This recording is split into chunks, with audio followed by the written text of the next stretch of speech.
Yes, people. We are back live. We are back live on the Sarcasm City TV YouTube for another Manchester United Arsenal show. Mandem United podcast. Gonna talk from the Arsenal podcast. So please keep all your comments, all your live questions, Manchester United or Arsenal related. Make sure you run up the likes if you're watching this live right now on the YouTube, or if you're watching this back on the YouTube, run up the likes. Make sure, and big up to all the audio listeners, but hit that like button. Make sure you share this across all the socials as well. You see, and that's me, Flawless, at Sarcasm City TV on Twitter and Instagram. And on top of those two things, subscribe to the channel, Sarcasm City TV. Hit the notification bell. Apologies on the lateness, people. Again, that is on me. I am taking the CPT time to the wire. For those that don't know what that means, calling people time. So my apologies on that. I was taking a stupendous nap. But we're here, people. This is why I got so much energy now. But we're here. And of course, joined by my regular co-host of this show, one of the best content creators, my like TJ, is in the building. Yes, TJ, what are you telling me? You good? Bro, I'm fantastic. I am streaming with two of the best YouTube content creators that I know tonight. So I am absolutely excited about this show. I don't know why people in the chat are saying that I'm rattled. I'm not rattled. Okay? Let's be real here. I'm not rattled. I merely have some suggestions that my football club that I have chosen, for better for worse, lately for worse, that should just take into consideration. That's all I'm going to say. But big up to chat. I'm great, Flawless. I hope you're well. And yeah, let's get into it, bro. We got a guest today. We got a guest we today. do. And we have a special guest returning to the show. So he's been on this channel before, in particular on this show before. I've had the pleasure of being on his channel. A content creator, again, people who I'm very selective who I bring on here. And what I like about him is football knowledge, of course, without doubt, exceptional. Just his knowledge overall of the game, but not scared to call out his own team, which people can think, oh, you shouldn't get credit for that. There's plenty of people who will refuse to do that, who will wear the glasses of their club, whether it's Arsenal, whether it's Manchester United, or another club in the Big Six as well. So look, like I said, been looking forward to having him back on. I did say I was going to bring him back on. Man like Tony Claude is in the building. Yes, Tony, what are you telling me? You good? Hey, guys, see, when you're sitting next to legend, absolute legend, Flawless. Oh my God, Flawless was on my channel, me and this brother, we got into a scrap, I'll just say we shared the spoils, on the day. First. We shared the spoils, but it was a fierce one. But since that time, me and Flawless have, we've been on a sort of like a roll, and we've had this connection, and I do respect him, and of course my brother, TJWARREN, the American idiot themselves, me and this guy, brother in arms, we've been through it all, the good times with Arsenal, bad times with Arsenal too. When they win, me and TJ, we say as it is. When we lose, well, you know what you get with me and TJ, So big ups, respect to this channel, lovely channel, and congratulations to you, Flawless, man, 9,200 and something, man, love, man. That big fit, man. Congrats, man. I appreciate that, man. Thank you for the kind words. And Tony mentioned it as well. First time I was on this channel, we was going back and forth in regards to Arsenal and Manchester United. That's why I like healthy debate, man. Healthy debate is always good, and that's why you see him here. But make sure you subscribe to his channel. The link is in the title. Make sure you subscribe to TJ's channel. Links in the title. You click the links right now, people, and it will just open up new tabs so you can go subscribe to their channels as well. And make sure you subscribe here. Road to 10,000 subscribers. Again, keep all your comments, questions, Manchester United or Arsenal related. And of course, if you want to make sure we get to your question, super chat, people. That is a surefire way, because we got 3 microphones here and 3 people with plenty to say. In particular, TJ and Tony. I don't know where you're getting that idea. Obviously, Arsenal 2 defeats in a row. 2 defeats in a row in 2 London derbies for them. Manchester United just genuinely being Manchester United. Nothing new to see here. Just the weekly, not even weekly car crash that is Manchester United. But let me see what you lot are saying in the chat. Big up to Warrior J. I see you, AJB as well. Big up to M De Niro, who became a member of the channel earlier as well. Links in the pinned comment. But big up AJB, Warrior J, Chic. Good to see you in the chat. He says, big up here to see TJ Rant. Hey, big up my guy Ends, man, every single time. Ends, man, big real up one. to Pain. who says big up to you as well, and says Flawless, take it easy on the Arsenal man. The thing is, I don't treat all Arsenal fans the same. The Arsenal fans that I don't take it easy on is the Arsenal fans who drank the Kool-Aid. TJ and Tony didn't drink the Kool-Aid. So I ain't really got much to say because they see what I see. You know what I'm saying, and have similar thought process. When I said Arsenal, I don't think Arsenal are good enough to win the league. TJ didn't get on my case about it. Like, how can you think that? We got Arteta, we got Saka, we got Rice, we got Saliba. He was super critical of the manager and said he had to deliver. So we'll be discussing all that. Jego, good to see you. And Booner as well in the chat as well. And yeah, CPT, that's a joke. CPT, color people time, Derek. That's me just running the stereotypical joke. They're saying always, black people always late. That's where that stems from. That's our old school joke. Here to there, good to see you in the chat. Says, cheers, Flawless. TJ, keep it cool, calm, and collected. But Tony, should be some fireworks today. Big up Jack as well. Keeping it real, Chelsea as well. Footy chats, I see you. Jabtastic TV, also see you as well, man. I have to get to all the shout outs as well. And word to the Don Matisse, lateness is greatness as well. But like I said, I star all of the best questions, but only one place to start. Fulham 2, Arsenal 1. TJ, floor is yours. Thoughts on the game? Man, we played a great game for 5 minutes. We were all over them the first 5 minutes, and then we scored one, and then we're just like, you know what, guys? New Year's, let's get on the bus. Let's get to those New Year's parties early, guys. Let's go. Let's get out of here. And we proceeded to take our foot off the gas. There was no press. There was no good link up play. We didn't take our chances, and we lost away at Craven Cottage. I don't understand. And by the way, this isn't a rant. This is me being cool and calm and measured. And if I happen to raise my voice, that's just because I'm being calm loud. You know what I mean?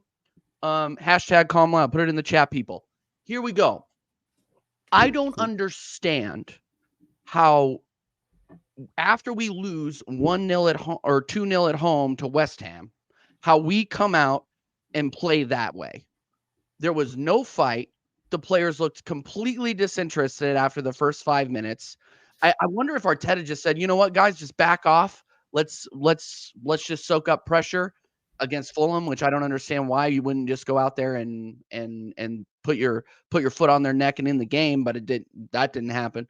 And we just completely lost all focus. Didn't seem like any of them wanted to be there after the first 5 minutes. There was no press. There was no leadership. No focus. Okay. When you see your best players and your captain dabbing up the goalkeeper from the other team. Yeah. All right. Yeah. You used to play for us. Remember that? And then we binge you off and you're still going to beat us 2-1 at home. Like the fact that these guys are not focused, the fact that these guys don't have, in my opinion, the correct winning mentality to come out of slumps, to not lose in bunches.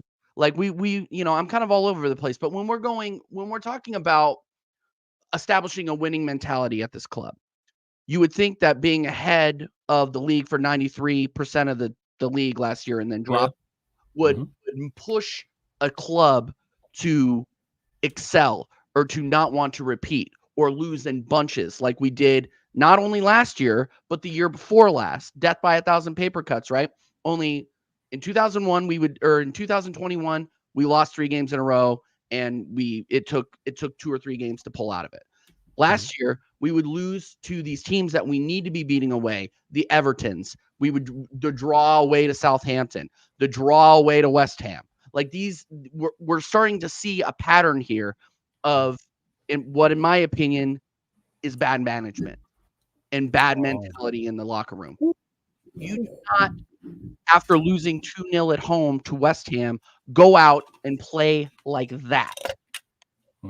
These players look disinterested. And my buddy Connor, I did a show with Connor earlier today, and he brought up a really, really good point. These players don't seem to be wanting to play this style of football anymore. They're getting swallowed up by the defense. Once they crack us or at least get the game to a draw, they'll put 10 men behind the ball, play the low block on us, and we can break it down. Everybody's saying, "Oh, Martinelli's off form." Saka's off form. You would be off form too if you had a left back or right back and their corresponding center backs doubling up on you anytime you went down the wing, and you have no help. No overlap. Zero help, because you have Zinchenko inverting from the midfield, and not even last game. You saw it in West Ham. Zinchenko was out with a knock. You put Kiwior in there, and he looked lost.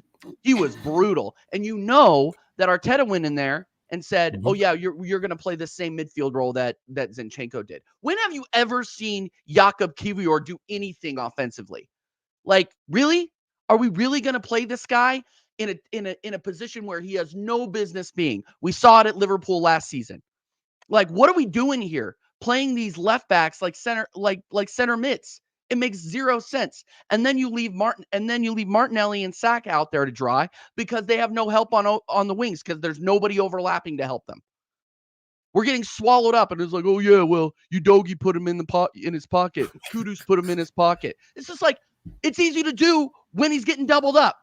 Saka's regressed. Martinelli's regressed. I really don't think that they've regressed. It is the manager who has not switched up the tactics, and people have figured us out. Yeah, I've seen other people say this though. Bro, I've heard other people say this. Bro, it's not rocket science. It really isn't. We are playing free-flowing football last season because we did have overlapping. We were inverting, but we were overlapping on the other side. Ben White is living up to the Ben Shite moniker. The guy has been awful the last few games. Ben Shite moniker is a beautiful phrase. Bro, it's true. Like, and look, I'm gonna throw it over to Tony here in a minute. But I'm Arteta out now. I'm done. I'm done with this football. No, and I told you, Flawless. I told you, bro. I told you before. I'm gonna wait to see if we win a trophy. We're not winning a trophy. Who are we kidding? Who are we kidding? Yeah. We've already bottled the league. You don't drop 5 points to Fulham and win a league. That just doesn't happen. And you can say, "Oh well, Man City dropped to Brentford." That's dumb. That's a dumb argument. They didn't play on that last game. They were too busy celebrating on top of the bus to beat Brentford away last season. So don't give me that Man City BS. I am done with this manager, because if we're being real, we're not winning the champs. If we get past Porto, that's success to me. I don't expect them to do anything more with this club. Period. Then Liverpool. You think we're beating Liverpool on the form that we're on? Man, if you believe that, I want what you are having. To quote Flawless, drugs must come cheap where you are from. Like this, guys, what are we kidding? And TJ, you're being toxic and Nevin. No, I'm being real.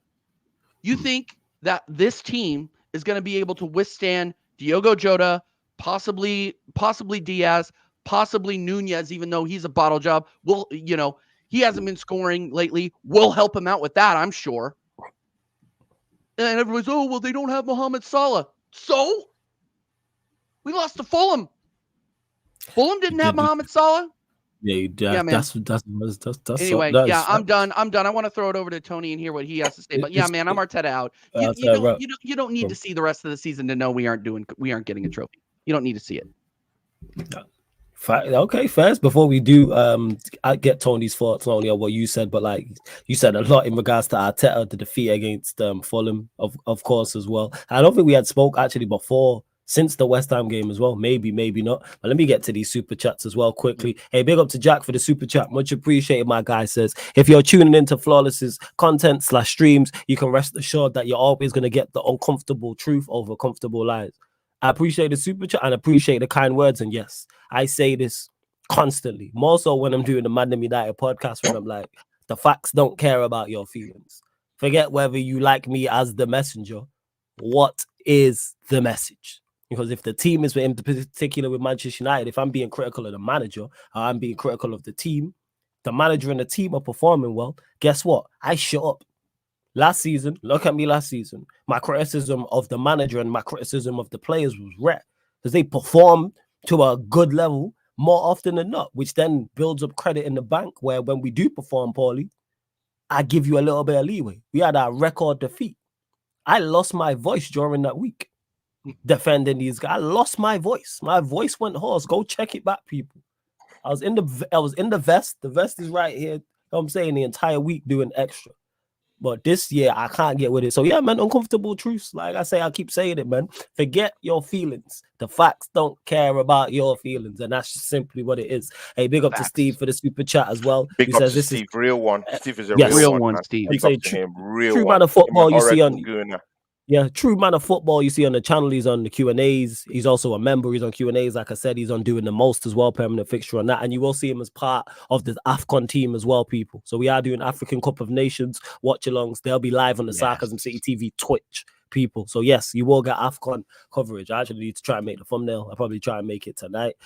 So big up for the super chat. And Jack again, who says Turkish's famous quote, Arsenal are like a roundabout. So I'm guessing he's talking about just Arsenal just going in circles. But yeah, large of everyone who is tapped in. We'll go to you, Tony, because it's been a minute since we spoke. So yeah, your thoughts on the two defeats, obviously the Fulham defeat, the West Ham defeat, Arteta receiving criticism. You lot, I forgot to mention as well, Saka in regards to complaining to the PGMOL about him. And TJ, we're going to circle back to that, speaking of roundabouts. But yeah, Tony, your thoughts on the defeats and where you stand with Arteta currently.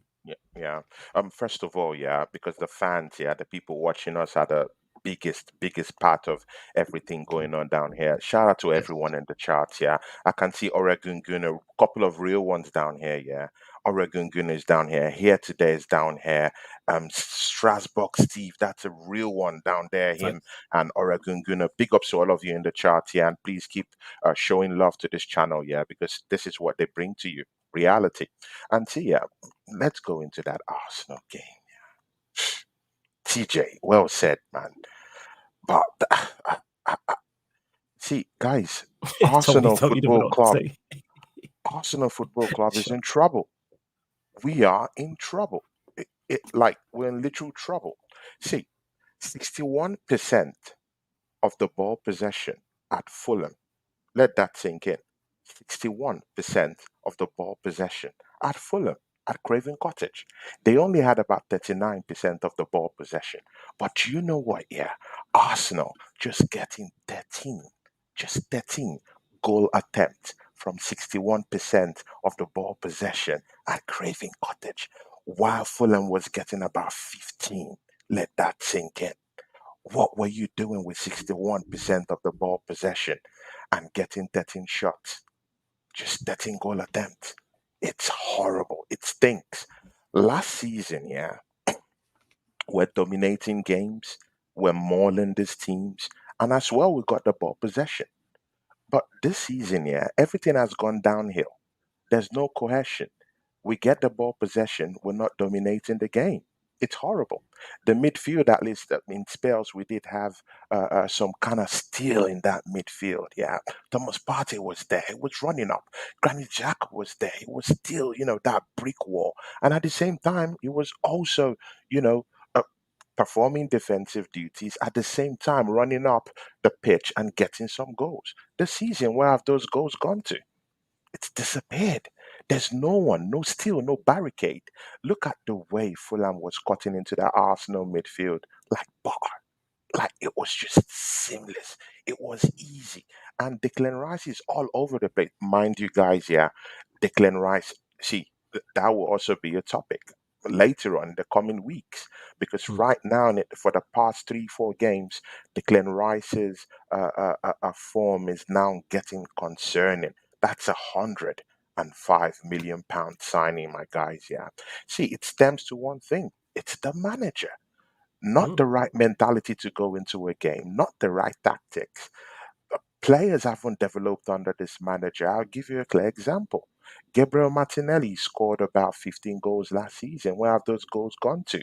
We're nearly into getting into the second half of the season. Where has his goals gone to? Where are his 6 assists dried up to? Martinelli only has got 2 goals this season. That's horrible. That's horrible. See, let this sink in. Eddie Nketiah, is part of our highest goal scorers this season. Right now, he has about 5 goals for the team. Let that sink in. The king of Zamunda is even performing and outperforming Gabriel Martinelli. Let that sink in. It's that bad. We're in trouble. We're in big, big trouble. And many Gooners haven't yet understood, how bad it really is. The goals are incoming. The domination in games isn't good. Thomas Partey isn't in the team, even if I really should think that he should have been okay by now because he was playing on grass as at a week ago. He was playing on grass with Tomiyasu. Where is he? He's not even in the team at all. These are the questions we need to ask. And that goalkeeping problems is still, plaguing Arsenal till now. Uh, Raya is inconfident. He doesn't command the space. Where is that distribution network that was promised to us, by Mikel Arteta via our goalkeeper, David Raya? Where's the distribution? I'm not seeing the distribution. I'm not seeing him command the space. And again, Mikel Arteta was the one in the first place that caused the conundrum, that caused the problem, that issued that warrant for David Raya to come in and scoop it Ramsdale. It wasn't as worse as this. Just get a decent shot in. You know it's going to rattle David Raya. It's looking bad. It's looking bad. And again, yeah, see, can't we just talk about Martin Odegaard? Yeah. Guys. Bro, Dal said it. Dal said it himself. Dal said it himself, and I see Dal in the chat. Big up, Dal. Ever since he said it, it just rattles in my brain. If Martin Odegaard is playing up against a low block, you might as well just put a freaking traffic cone out there, bro. But the thing is, that's his game because he is a creative spark, or supposed to be, against having plenty of the ball against the low block. You're not worried about him defending because I rate Odegaard. I think he's a good player. Does he seem to flatter to deceive in bigger games? Yeah, but I got one. I just think that he has trouble breaking down a low block like this entire team does. But again, TJ, we did see him last season break through teams that kept a very, very low block last season. This guy scored 15 goals with almost nearly about. Yeah, but not everybody was playing a low block against us like they are this season. Like this season, I would say that our offense, the way that we approach games isn't as incisive. We're not pushing the ball up the pitch as fast as we were last season. I really don't think that it's a lot of possession base ball, right? More than we were last season. I mean, yeah, we could possess the ball last season, but we weren't doing it. We weren't making it an exclusive part of our game plan like we are this season. And the only and I don't know if you guys noticed this, but the only goal that we scored against Fulham was on a counter. We didn't. We looked hopeless. Otherwise, aside from one or two other chances, we looked hopeless. So why don't we play fast flowing attacking football instead of this possession based stuff where people, if they completely pack the box and play a low block against you, you're utterly hopeless. Especially when you have when they're marking our wingers and you have a number 9 that can't score. To do that. TJ, we don't have the resources to do that right now. You're talking about attacking. Eddie Nketiah is the one. Is he the one that's going to take the mantle of playing attacking progression, attacking football? Are you talking of Kai Havertz right now? Yeah. And to be very fair, no, you're right. Kai Havertz is one of our highest goal scorers. Actually, let's don't let that slip away. He scored that nearly should be about more 5 of that goals should be this more of an season. indictment, I think, than anything else. Exactly. That shows you the level to which we're playing at. Our highest goal scorer this season is Bukayo Saka with about, I think, 6 goals this season. Yeah. That's how bad it and is. I think 4 of those are open play, right? I think something like that. I think 4 of the 6 are open. Yeah. See, it's even very difficult for us to even get goals from open play this season. Last season, we're getting goals from open play. It's horrible, man. Yeah. So, when you look at all these things here and look at the whole problems, we're not having, a settled defensive progression. Our midfield it looks weak. There's no bite. There's no one running around to try and help Declan Rice. Declan Rice has to do 2 or 3 jobs all at the same time. His form has dipped. It's £105 million signing, but he's at the back helping the 2 centre backs defend, while he's supposed to be the one to be protecting the back 4, from the front. So it's quite hard. And again, we've also seen a downturn right now. I used to always think that Declan Rice was this kind of guy that could go box to box. I always think that he could move ahead just a little bit and go and get goals or something like that. But it's not in his game because there's no other person in that midfield that's kind of like having a bit of a bite. I'm sorry, we're missing Granit Xhaka. That's Do why you he think, did Tony? Do you comfortably think that last that's season.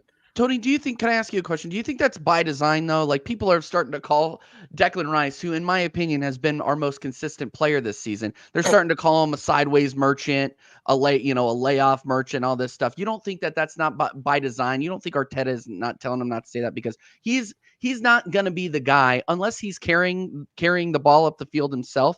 He's just not that guy that plays vertical passes. And I think that's by design. I really do think that that's by design.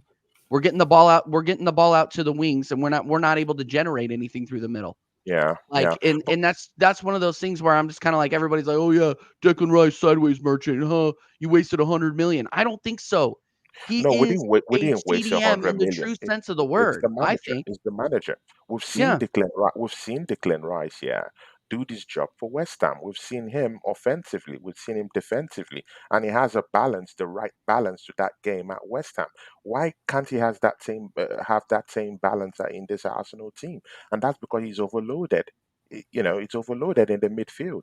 No one is out there helping him. Even Martin Odegaard at times is supposed to be the creative spark, right? Sometimes he has to be the ball carrying defensive midfielder from our defense because somehow our midfielders can't be able to progress the ball forward. Sometimes Odegaard has to go deep to go get the ball and start, you know, trying to create passes and trying to create avenues for attackers to have. And it's not just happening, man, because by the time he leaves that defensive area, when he's spraying the passes here and there, or when he goes get it from our defenders, there's no attacking resources to help us get it forward. No one, completely Yeah. no one. So it's very difficult at this time, and I think it's the tactics of the manager. And I think it's time we should start calling this manager out right now. Do your job. Do your job. Well, And again, TJ, this is something you also need to understand here. We aren't switching things up, TJ. We're true. not switching things True. up. I understand TJ, that. TJ, you do remember that Bukayo Saka is a very dynamic player. We've sort of forgotten that this guy, yeah, is one of the most dynamic players that we have. This guy can play behind the striker. He can play as a right back. Yeah. Don't Right wing forget he back. did that exactly under Emery. Yeah, he can play left to right. He can play the same in the same wing where Martinelli is coming from. He's a dynamic guy. Why not switch the whole attack up?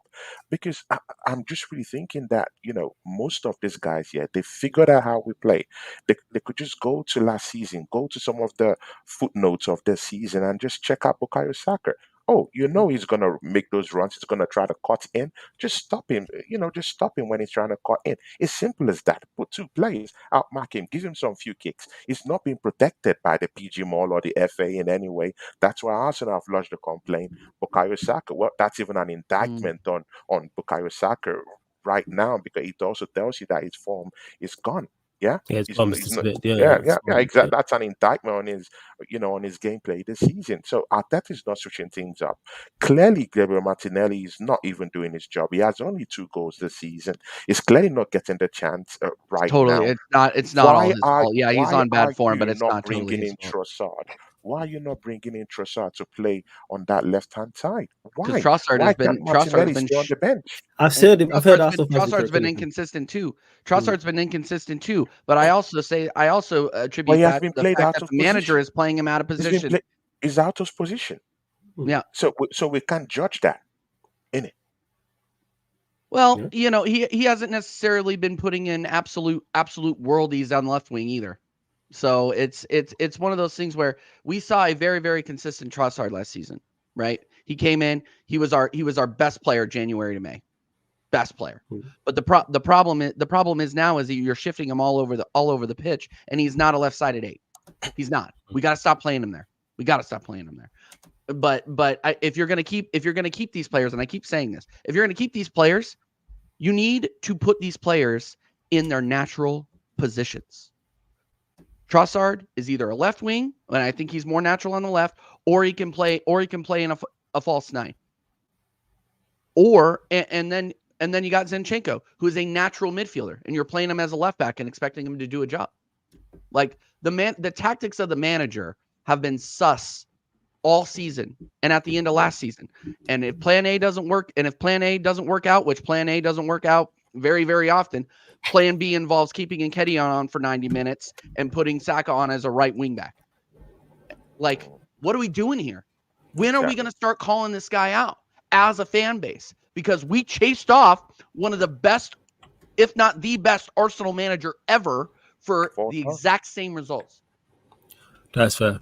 That is fair. Let me just get to a couple of these super chats. Hey, you lot continue to get your questions in. Please keep them Manchester United or Arsenal related. I will try and start all of the best questions. But again, to make sure your question gets read out, super chat, and we will get to it. Make sure you subscribe to TJ's channel. Make sure you subscribe to Tony's channel. Both links are in the title. Click the links right there. You see them, people. And run up the likes. There's only at 35 likes and there's over 50 people in here. So like check 1212. Let's get over 50 likes and make sure you hit the subscribe button here as well. Road to 10k. I think we're at 9,220. I think we're road. Let's get to 9,225. How about that? Big up to Steve, sorry for the super chat, says, but TJ, Liverpool don't have a Bobby Decadova Reed running jokes. Big up Jack again for the super chat, who says another quote from a true gooner. R.I.P. Claude. Absolutely, man. R.I.P. Claude with the legendary quote, "It's time to go. It's time to go. It's time to go. It's time to go, man. After 4 years of processes, projects, a dog called win, and 700 million spent, Arsenal are just vibes FC, excuse FC, victim mentality." You just said there, time to go, Tony. So do you stand where TJ's at and other Arsenal fans in being out a row? Are you like, it's a wrap, show's over? See, man, I've been calling this out, already. I already had my doubts last season. Last season, I was one of the few Arsenal fans to say we're going to win the league. TJ can bear me witness. Yeah, I got a lot of sticks from many podcasters. The fact that's my problem with Never a Foul. Some of the big heads at them Never a Foul. They didn't really like when I was saying that. Like Daps, that you were going to win the league. Yeah, exactly. Yeah, Daps, they didn't really proud them up a bit. Yeah, they didn't really like it. Daps didn't like it. I had to tender a public apology after Arsenal lost the title on my own channel to MC Daps. Yeah, so that's how bad it got. Yeah, and again, where the one that tipped me over, was when Mikel Arteta fielded, a shocking lineup against West Ham in the Carabao Cup. That tipped me over, And while we had Martinelli, Saka on the bench that could come in and just score some goals against West Ham, so he threw it away. We can't afford to be throwing away titles that we should be winning. Right now, we should be playing Middlesbrough and thinking of getting into the final of the Carabao Cup right now. But this manager threw it all away, so I don't trust this manager.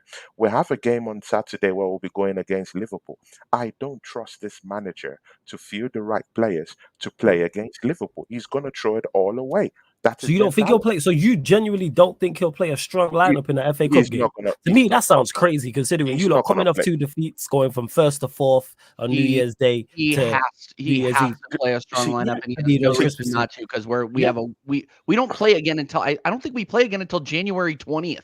Yeah, we have to play the phrase, guys. Do you know where the phrase "bigger fish to fry"?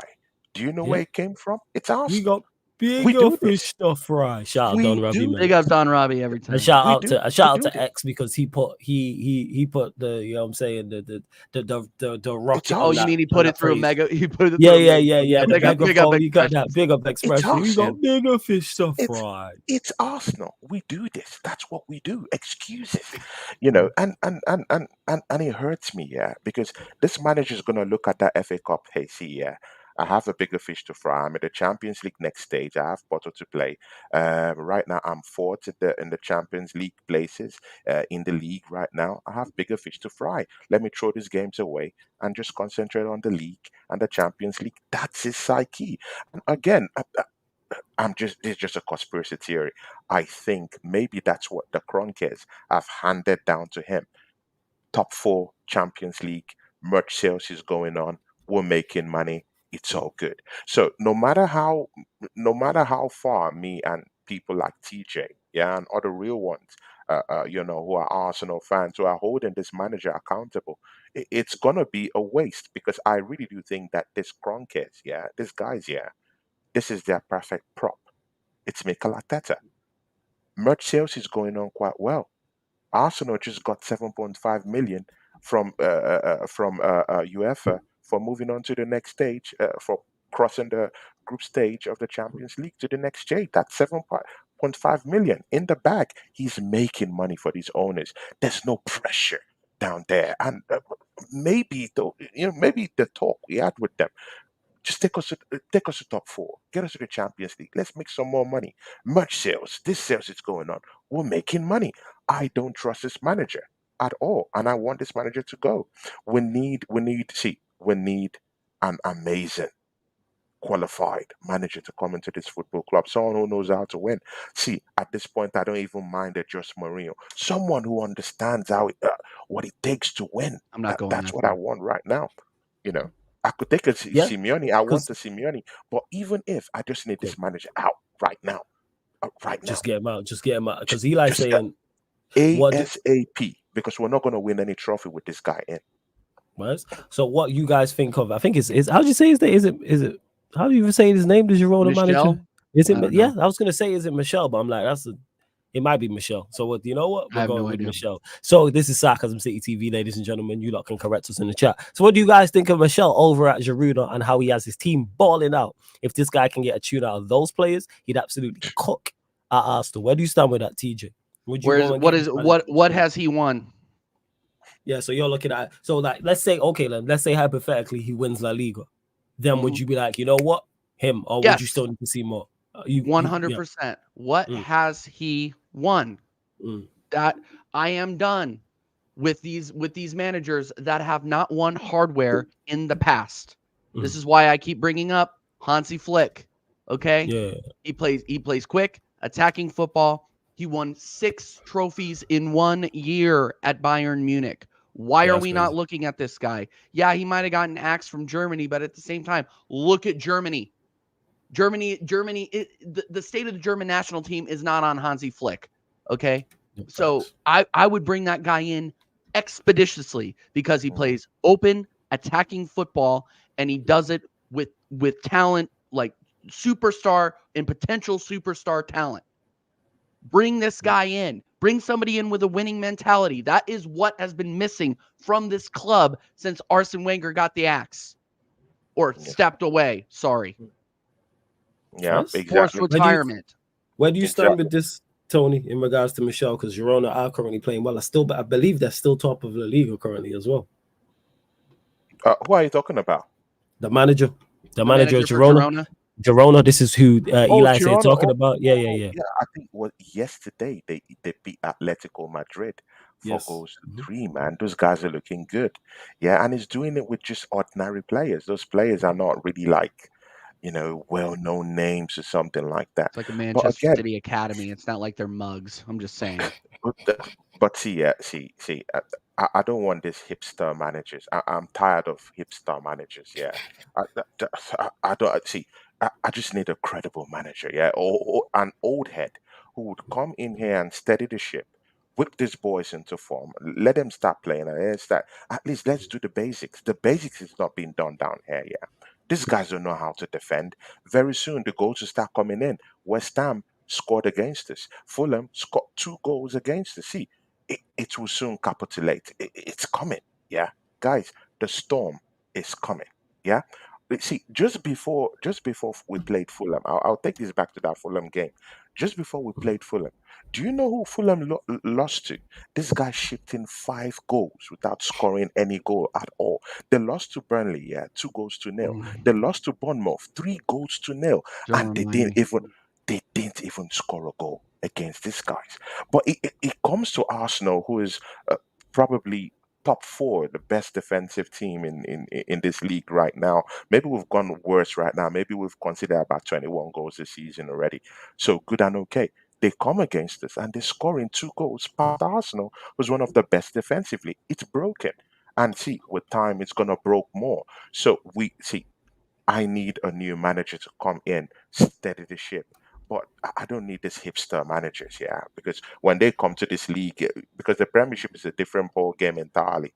You need to, Yes. your head needs to be there. You need to be experienced in this league. You need to know your onions. I would have preferred Ancelotti to come in, but he has You need to extended his know your deal. onions, man. I like that, man. You Know need your to know. onions. That's You the need first Know to time your I've heard know onions. that. your onions. That is Huh. great. Carry on. Right, I would have preferred Ancelotti, but right now he has extended his deal at Real Madrid.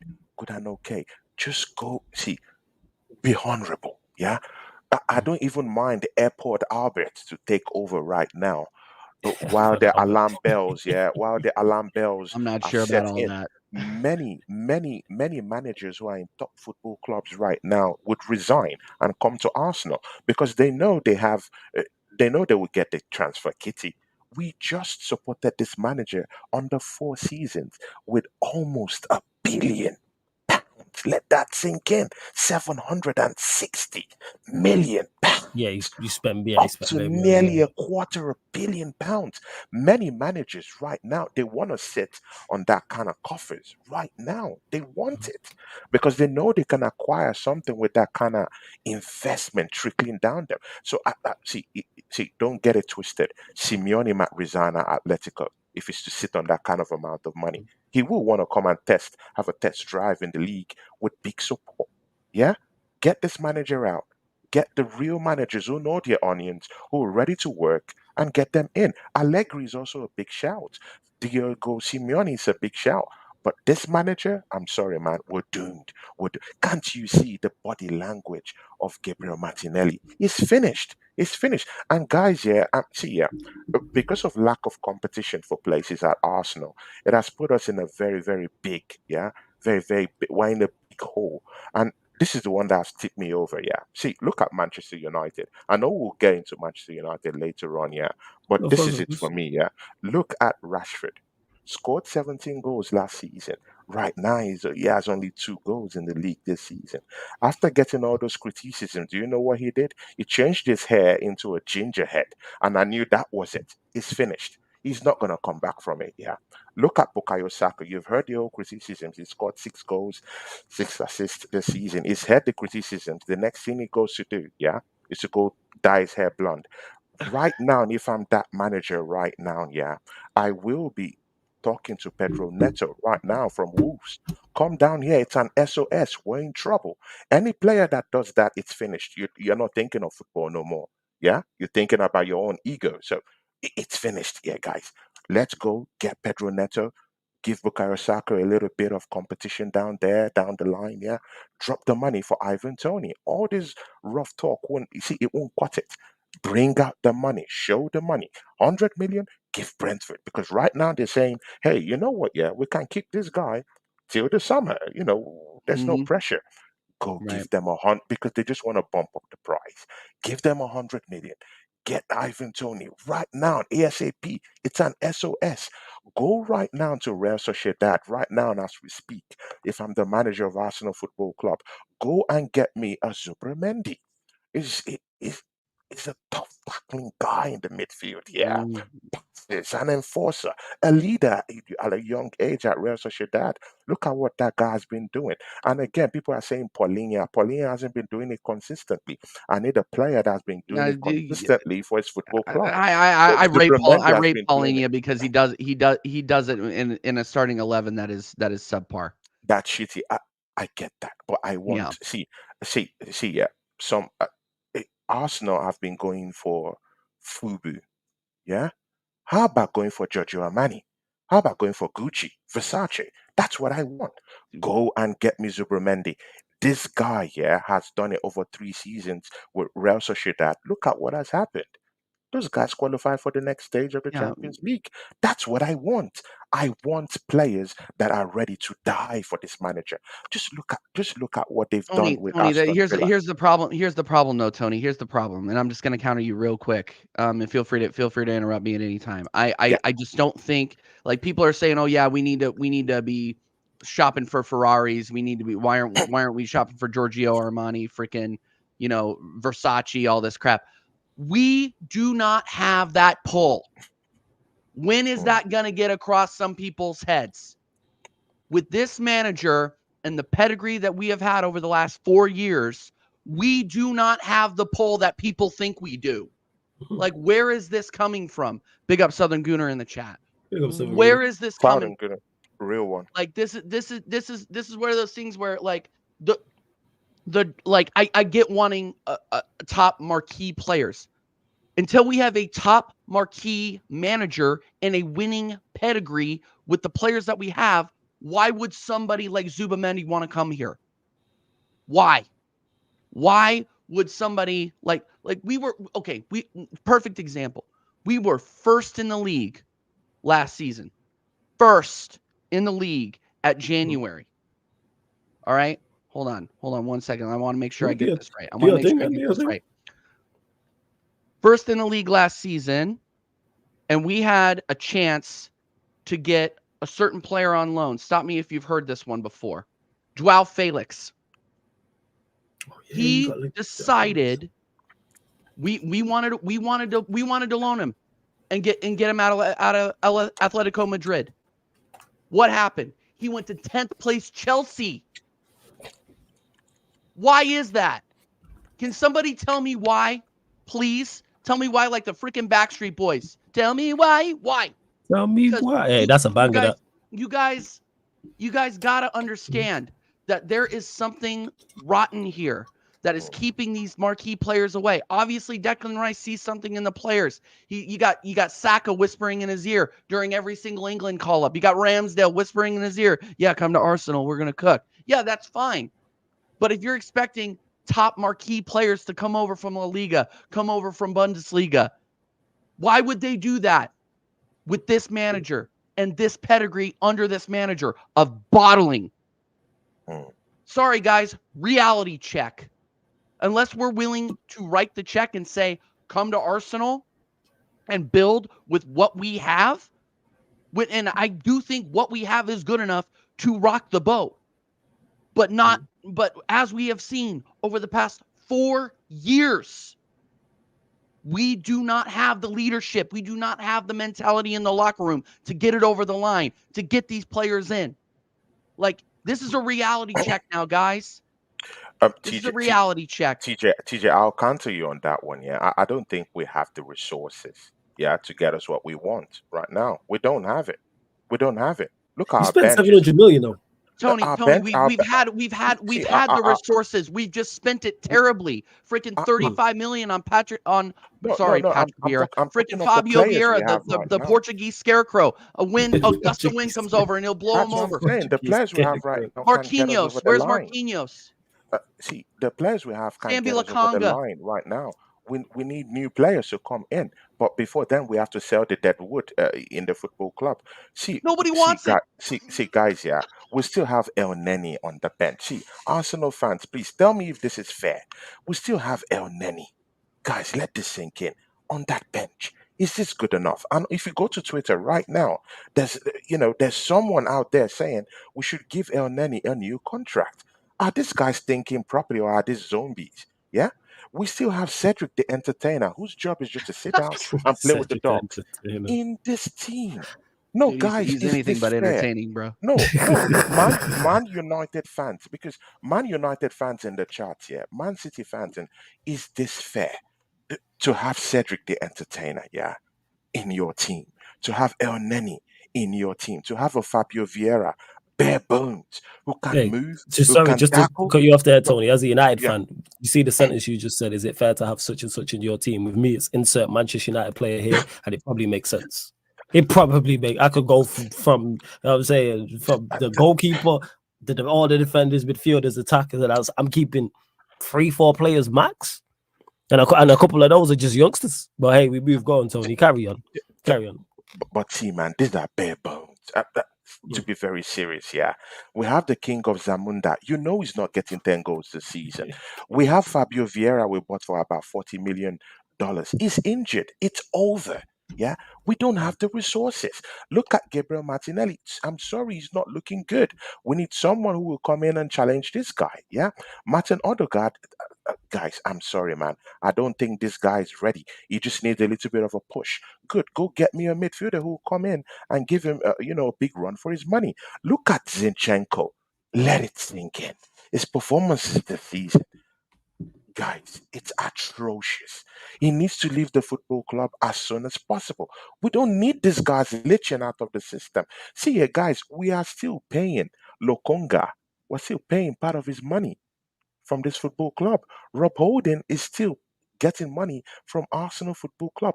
All these guys need to leave the football club for us to be able to at least get in new resources. Look at the bench. When Manchester City, yeah, is telling Kevin De Bruyne in their last matchup to run the lines, yeah, don't come in, just run. When Vadio is coming in from the bench, guys, what are we doing here, man? What are we No, doing here? We I just don't spent trust. 750 million pounds, and yet we don't have a striker that can confidently give us 30 goals in a season. TJ was screwed. And Unless if we keep keeping a straight face here and laughing, yeah, because I know you're a nice guy, yeah. But if we keep, saying these things in a nice way, I'm sorry, we're doomed. We are doomed. We're in yeah. trouble. We're in trouble. The storm is coming. And you know what? In the next 2 weeks, yeah, if this storm isn't weathered, see, TJ, yeah, we as Arsenal fans were in the mud already as it is. See, we won't even be coming out for streams again. To be very Oh, I'm sincere, never gonna run. I'm never gonna we run, will be but in the mud. We we will will be be in in. the Well, mud we're in the in mud the now. next We're in two the to mud three now. weeks. It's We'll be in it's the one of mud. those. Yeah, no, I've been living. I've been living in the mud. I've been living in the swamp, man. It's okay. It's You're all right. welcome, man. You can go ahead and Show you call you. around. Yeah, you can go ahead and call me Shrek, because I've been living in the freaking swamp, bro. Look, it's one of those things where I don't want another dollar unless it's on Ivan Tony. I don't want another dollar spent under this manager. Period. Because he has shown that he is a project merchant. He's going out there. He's getting Marquinhos on a free transfer that we somehow played £3,000 or £3 million for whatever reason, keeping up good relations. I know you guys have all heard this all before. Fabio Vieira, now we know what 35 million buys you in Portugal. Shout out my guy Matt the Southern Gooner. Freaking we send Kieran Tierney out on loan, and now we're so hurt that we're trying to bring him back. I wouldn't come back if I were him. Why would he? Why would you? They don't want you here. They don't respect the way you play the game. He doesn't fit in the system. Why bring him back? Kiwi, do I need to carry on? Freaking Kivior, you saw what he could do at left back, let alone inverting into the midfield. No thanks. You can go. I mean, it's one of those things where the only signing that I can really get behind this manager on is Trossard. And right now, he's not even consistent. We signed Jorginho. Jorginho hasn't seen the field consistently this season because he's not good enough anymore. Yeah, I would rather watch. It's watching that guy play. Respect. He's one of the best center midfielders to ever come out. Center defensive midfielders to ever come out of Italy. He is a very, very good player in his day. But watching him now, you might as well watch an oil tanker turn around. It takes that much time. He's slow. We drew the freaking North London Derby because he's done. He's finished. Like, sorry. These are the players that we are bringing in. And under this manager, we're not going to get anybody else that's any better. We're not. We're not. We need Right. somebody with a pedigree to get this club back on the map, because And now we're going to struggle to get top 4. Hold that thought, Tony. Let me just get through a couple of these comments as well. Big up to Mr. Link for the super chat. Says big up Flawless, happy belated. Thank you very much for the kind words. Big up Tom in the chat. Just to clarify, he says Arteta out if he loses on Sunday. I'm already there, bro. Both TJ and Tony are already Arteta out. Just to clarify. Eli, big up for the super chat, my done. Every single time says our biggest issue is Edu can't sell and Lego heads talent ID. So we've constantly missing players that would help us. Example, Bruno G, Kudos, Madders, Paqueta, etc., etc. But yeah, go on, Tony. Big up for the super chat as well, Mr. Link and Eli as well. see, TJ and Flawless, yeah. See, haven't you wondered why Arsenal, yeah, keep going for the scrubs, yeah, of this national team, yeah, the relics of the bomb, yeah, the squeaky ones, yeah, bringing in Kivio, yeah, bringing in Kivio from Spezia. This guy's in the Polish national team, but I'm sorry, he's so lazy. See, Polish guys in Europe down here, yeah, they're what we call handymen, yeah, they're strong, they're ready to work, ready to put in the work, yeah, and Polish players are quite strong.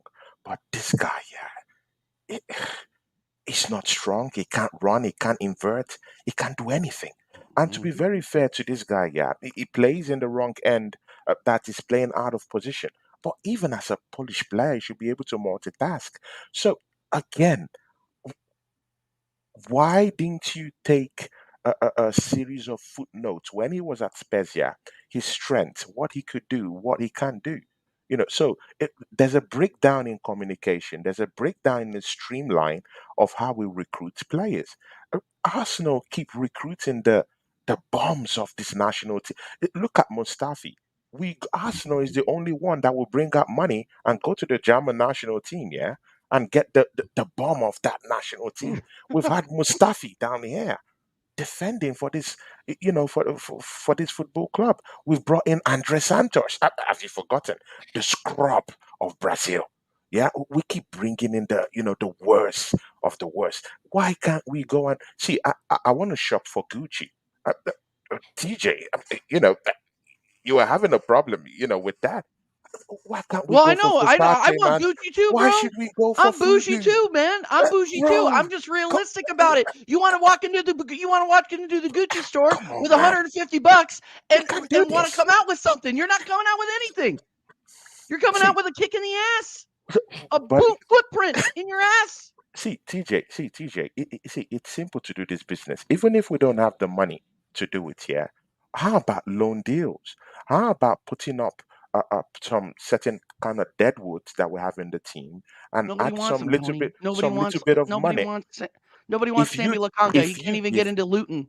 See, if you give Brentford Cedric the Entertainer for free, it's a cherry on top, and give them Eddie Nketiah plus 40 million, they will give you this guy. They will give you Ivan Tony, because one, you'll be solving their striking problems for them, and also, mind you, they've also demanded for Eddie Nketiah. Arsenal have already told Crystal Palace that Eddie Nketiah is not for sale. So make this make sense. You want the top level, you want the top notch striker, and you're not willing to part away with the king of Zamunda. It doesn't happen in anywhere.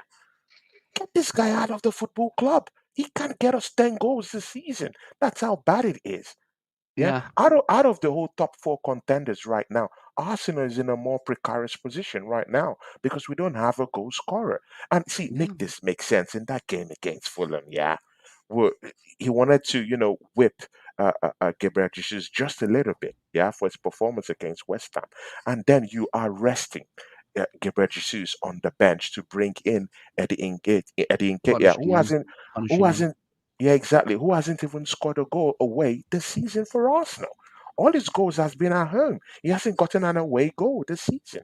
He's bad. He's that bad. He can get you goals. And then you kept Gabriel Jesus, the only striker that can at least link up play, hold up play, has a big communication with the front Yeah. three that can be able to open up spaces. He can at least hold up play. Eddie Nketiah can hold up play, no distribution whatsoever, cannot link up play, can't score goals, we're screwed. Yeah, Yeah. we're screwed. And see, this manager is a very vindictive manager. Uh, Zinchenko has you know, put up a stinker, yeah, against West Ham, and he doesn't even make the bench against Fulham. He picked up a knock, to be fair. But He no, didn't pick up it's any. TJ, so you believe this?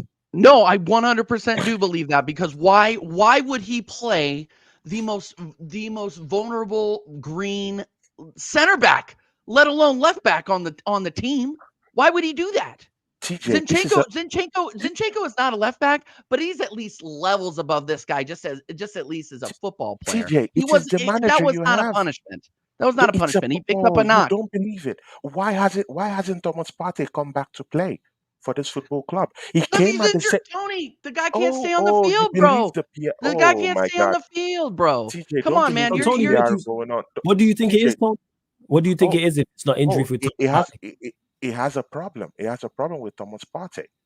We Oh, so had you the think it's best. injury? We had He's injured, yeah, Tony. yeah. This manager has a He's injured, problem Tony. with him. This see, Do you think? Do you think? Do you think? make this make flawless. Make this make Well, sense. Yeah, You, the best CDM last season. Yeah, at least in the same bracket with Tony, I Rodri. was with you. I was on In, this ride with you for a minute, but now in, I'm the- off. I'm off in this the ride. same bracket with Rodri and the same bracket with Casemiro last season, comes up in the start of the season and you put him at right back. Make that make sense. Yeah, but I don't think so. All right, so There's I don't think trouble that's in the the mountain. problem. I just think he thinks that Rice is better and he wants better. And whether that's right or wrong, I'm not saying that. Okay, But he just wants better than Partey. That's why you okay, see him playing right back. But you think good, it's injury as to why good, he's no not problem. involved. Good, no problem. It's just like you're saying Erling Haaland should come and play right back when he should be striking. When he's your best striker. Come on, But man. but Make this make sense. no. But the thing Thomas is, Partey again, played right back this season, yeah, Partey and should and be and he, playing in midfield, and he hasn't 100%. come back this season. I agree He with you on was that. playing on grass with Tomiyasu Yeah, as yeah, at yeah. 2 weeks ago. However, Where I is think that's Thomas just Partey? I think that's just Arteta's choice.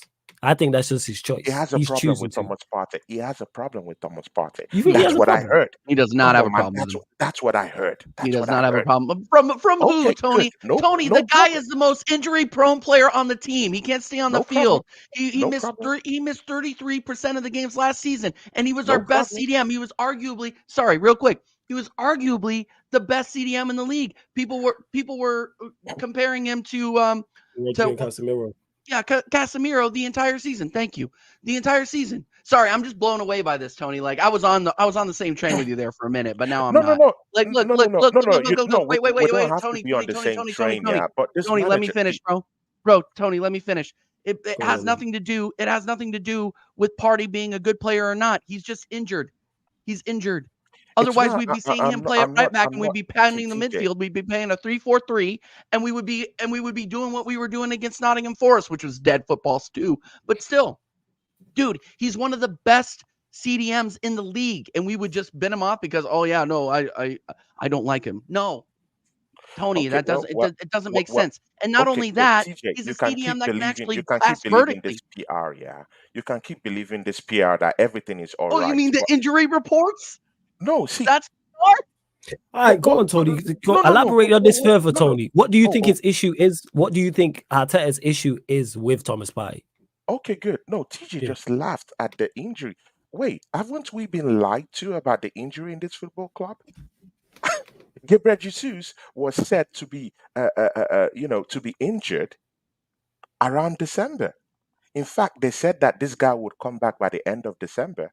But then the Brazilian national team got this guy and started playing him in the second match of the internationals. What are you talking about? We've He been lied played. to by this He football was club. back. He was back No, early. So that no, happens. no, And he TJ. played. And he played It came, well. no, TJ. It came out that Gabriel Jesus was injured. Yeah, our football club told us that he was going to be back by the end of December. And by the middle of December, the Brazil called him into the national team and said that this guy is okay. They even had a kind of like a diplomatic issue with Arsenal based on that. Arsenal argued that he's injured. They are saying he's not injured, he's going to play. And he played. So, TJ, what are you covering up here? See, this manager has had problems with lots of players. Lots of players' head have been cut off by this manager. I don't know why this is sort of a big kind of surprise to you that Look, this look, manager have look. issues with I'm players. into tin hat. Can't I'm you see into that tin there's hat, but fire in the mountain? I'm not on Okay, this. I'm did not. you see Gabriel? Did you see Gabriel and Rice having a little bit of an argument on the pitch in the game against Fulham? Yeah. Mhm. Everything is not good. Everything is not good. There's fire in the mountain. You see, everything is not good at the football club So right you now. think his issue? So you think So his so issue is, so wait a you minute, know, wait a minute. Sorry, Flawless, real quick. no, So do you think Gabriel him Martinelli not can't playing? even shake the Hold hands on, of Tony. Elliot Smith. Hold on, No, Tony. Tony, there's problems. Tony, do you think the Arsenal propaganda, as it's now being called, stretches to the Ghanaian national team because Partey isn't going to AFCON? So what are we Yeah, talking about? yeah, he's not it's a going, valid point. but again, I still think there's a problem. I don't know what it is, but Yeah. I The think there's people So really saying you're a that Partey unsure. aren't injured isn't injured. So Sorry, that's not you're true. He's unsure on injured. the. So you think you don't think he's. So you don't think it's the injury, but you think Arteta has some form of problem with Partey. But you're just yeah, unsure on I don't exactly yeah, think what the it is. yeah. I I don't think think so. the Yeah. Ghanaian national team would have a problem with their best midfielder Yeah, that's true. missing. Yeah, that's fair. I think he is injured, and I think Arteta playing him at right back, even if you disagree Okay. with it, which I get. which I get because he should be playing midfield for you lot alongside Rice. Okay, Even when good. I think Arteta is just choosing to do that, and it's just a mistake on the manager's part. Before we continue, though, there's over 90 people locked in. Where else you getting this great content, people? They're only at 49 likes, so let's get up to 70 likes. Like check 1212. Let's hit the subscribe button on the channel Sarcasm City TV. Road to 10,000 subscribers. Subscribe to TJ's channel. Subscribe to Tony's channel as well. Both links are in the title as well. And one second, I wanted to get to something. Hey, Memphis Depay, big up, much appreciated. Says happy birthday, Flawless G. Appreciate everyone, man, with the belated birthday messages. Much appreciated as well. And I wanted to get to this. There's something you might have kind of discussed in regards to Martinelli sacking in poor form, but Raman said, and I've seen other people mention this, nothing to do with tactics. Saka or Jesus, Martinelli all playing badly now. Only so much a manager can do. Where do you stand? We'll start with you, TJ, in regards to the poor form from the players outside of the manager not setting them up in the best possible way. Yeah, I mean, I blame it. I blame probably 75% of it on the manager. Yeah. Martinelli hasn't been finishing his chances. Jesus hasn't been finishing his chances. The few chances that Saka's had, he hasn't been finishing he hasn't been finishing those either. But at the same time, you have to look at the amount of chances these guys are getting. Is Martinelli getting the same quality chances that he was getting last season? I would say no. Is Saka? No, because we've been figured out tactically. Teams are playing the low block against us once they have a lead or once they think they can get a couple of points off of us. Like that's it. It's really not that complicated in my mind. Like, sorry, and like, how do I put this? Like, you can only bang your head against the wall so many times before you're just like, you realize, oh yeah, this hurts. Maybe I shouldn't do that. Like, this manager is not capable of doing that. He's played the same tactics, the same formation ever since Partey got injured. He has been playing the same formation every single game, except for maybe the double pivot when we play terrorist football against Man City. That's it. So I blame it partially on the manager, and it is partially the manager, by the way, and the management team to get these guys back into form. Sports psychologists, they have all sorts of different stuff that they can do to get these guys picked up on form and get them in it mentally. They're not there, guys, because you can tell they don't like the tactics. You can tell that they're dying under this manager. They're dying under him. And honestly, like, where is the end? I guess that's my question. Where is the end? And can I address Eli's comment real quick? Yeah. Feel free to. I'm gonna and Tony, I'm gonna come back to you and get your thoughts on this. But you can get to Eli. Yeah, he says to be fair. Yeah, thank you. To be fair, the manager's done the same with Özil, Abba, KT, the latest Partey, Ramsdale. If Partey wasn't injured, he would be in the starting 11, guys. Like, what has Arteta done, or what has Partey done? He literally binned Gabriel to shoehorn Partey into the starting 11 at the beginning of the season. Where is this anti-Partey, Arteta's against Partey stuff coming from? Like, like, I understand what you're saying about Özil. Özil did not fit into Arteta's plans. He barely fit into Emery's plans. Abba was a problem in the locker room. He didn't adhere to Arteta's discipline. Like, I get that. I understand where you're coming from there. KT didn't fit into the system. I don't think it was anything that KT did as a person or as a footballer.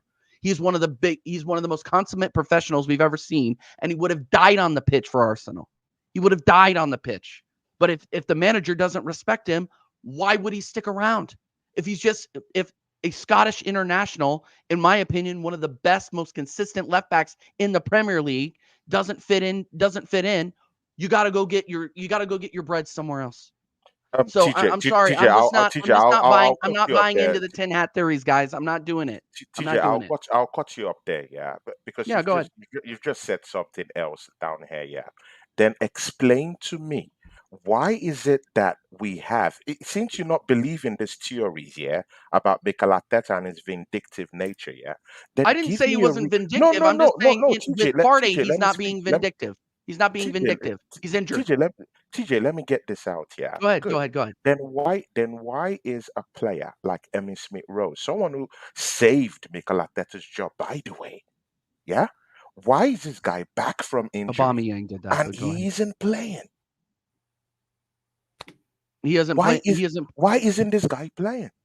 He's Why? not. Why? Who? What's the Tony. reason? Why? Tony. Wait. Tony. Why is Tony. who not He playing? can't stay healthy either.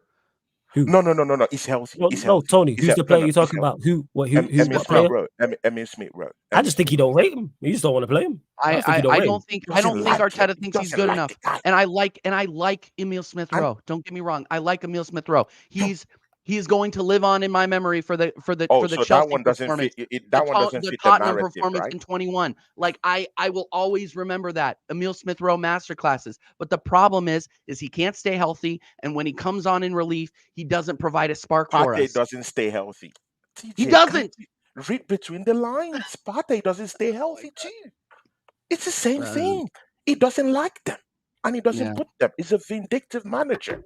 So I see, think yeah, it's there's lots vindictive. of You know, things. that's a There's big lots of statement to things say he's going on. vindictive. Vindictive towards some players, yes, but towards players that are actually injured and actually inconsistent, like, come on, guys, what are we doing here? What are we doing He's here? not. He's Well, not getting Tony, a let's sniff. say hypothetically He's not then. getting a sniff in the team.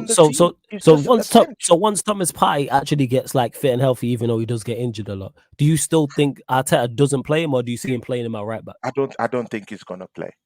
I don't think he's gonna play. Yeah, the manager has a problem with this guy. I'm sorry. Even ESR is not gonna see minutes unless Yeah, this guy leaves the I don't know if football that's a club. problem. I think problem's the wrong word. I think managers just don't rate certain players. In regards to Smith Rowe, I just don't think the manager rates him personally from the outside looking in. I don't think that's a problem. I don't think there's any issue. Okay. Why isn't Cedric getting any time? Oh yeah, because he's cheeks. That's why. No, These players. He's a dead player. He's dead meat. Exactly. He couldn't even Exactly. at Fulham. No, but Emil Smith Rowe isn't dead meat. I don't think I don't think that at all, Tony. But you gotta look at the output. You gotta look at the output of him when he comes off the bench. He has not scored. He had 3 nailed on chances against Bournemouth and missed. Like the manager does not rate him. TJ, he just came back from injury at the time. Oh, so he was injured. Yeah, of course. It wasn't Thomas Partey injured. Okay. And now he is injured back still already because he was running. Not. He shouldn't see. He came back at the same time with Tomiyasu. Tomiyasu was slated to be injured till late January, to come back late January. But Tomiyasu is back. They were playing on grass at the same time. My friend saw him playing at the same time on grass a week ago. So why isn't he back? So there's lots of questions this manager need to ask. If there's, you see, and again, if there's one thing you don't need to doubt is that this manager is a very vindictive manager, man. To be very sincere, let me get to this from DJ Crane. Hey, Eli, big up for the super chat as well. DJ Crane, big up for the super chat, much appreciated. Says Lee said it best. I still want clear and obvious.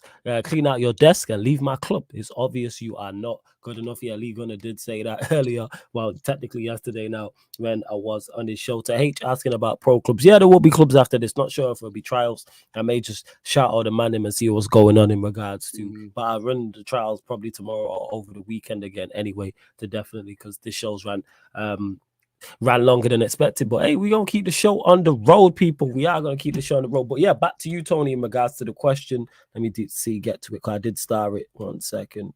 Where Raman was talking about it's not all on the manager. He's only so much he can do. So where do you stand with the individual player's performance? TJ said 75% of it is on the manager. Where do you stand with that?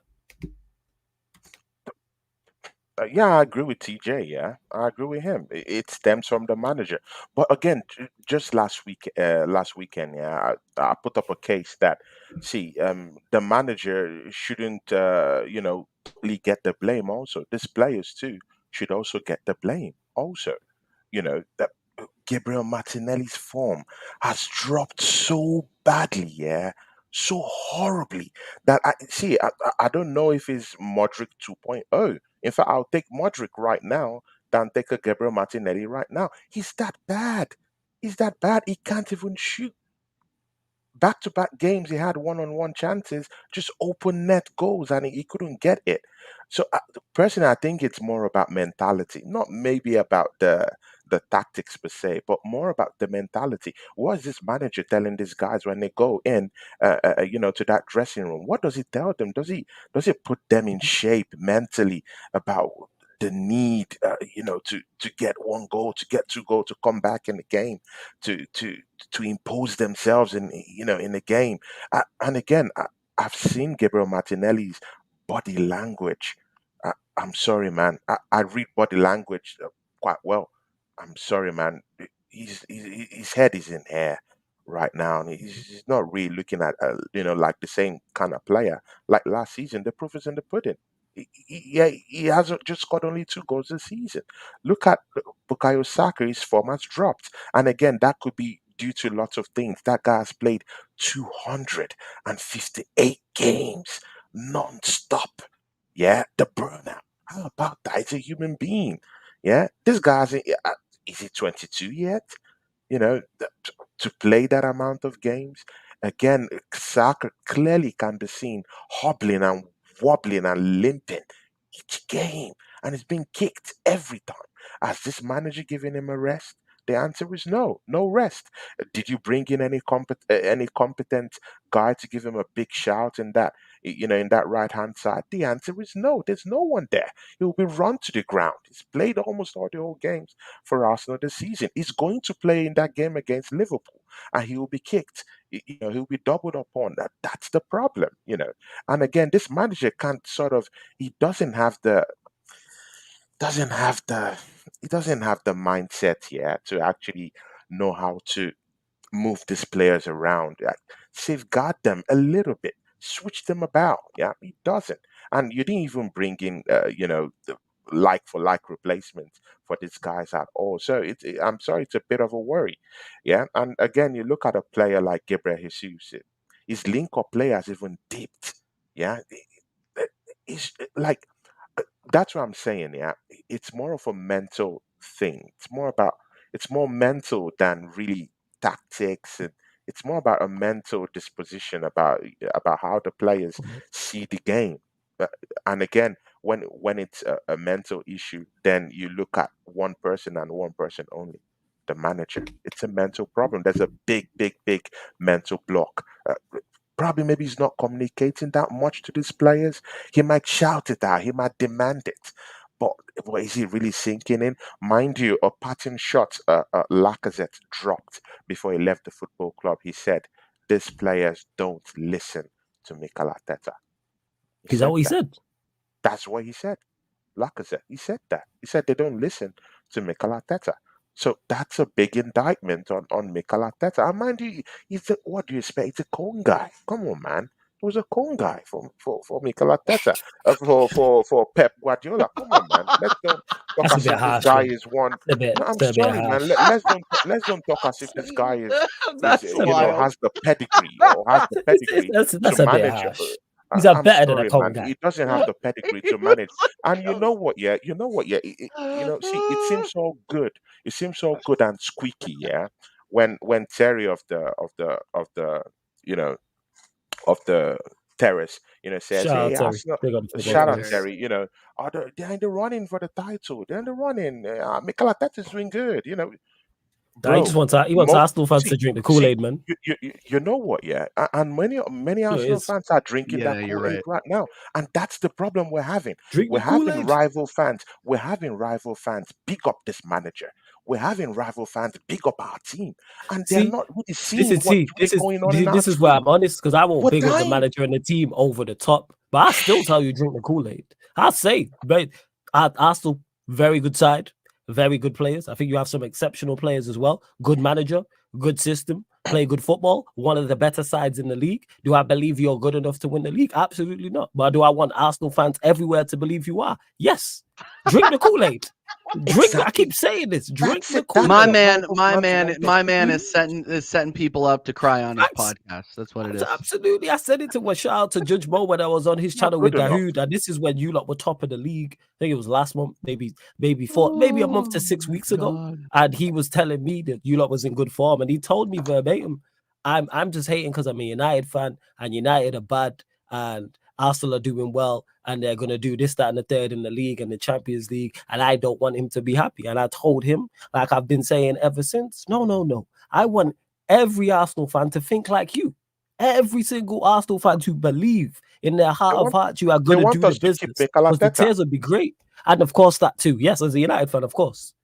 I want you lot to keep Mikel Arteta because I think you have the resources and the skeleton of a team that can go and challenge. I don't think you are that far away. And as a United fan, that scares me. I think with a better manager and you are 2 or 3 serious players, I think you are then serious contenders. Like I've said it before, you add Ivan Toney into this side. I think that is a Premier League title winning and potential and contending front three. I think if you go get another proper central midfielder next to Rice, and then you have Rice, him, and Odegaard. And when I say that, people, I'm talking like top quality midfielder. That's a midfield three that can then go and challenge. You got Saliba, who I rate highly. Then you add in a quality manager.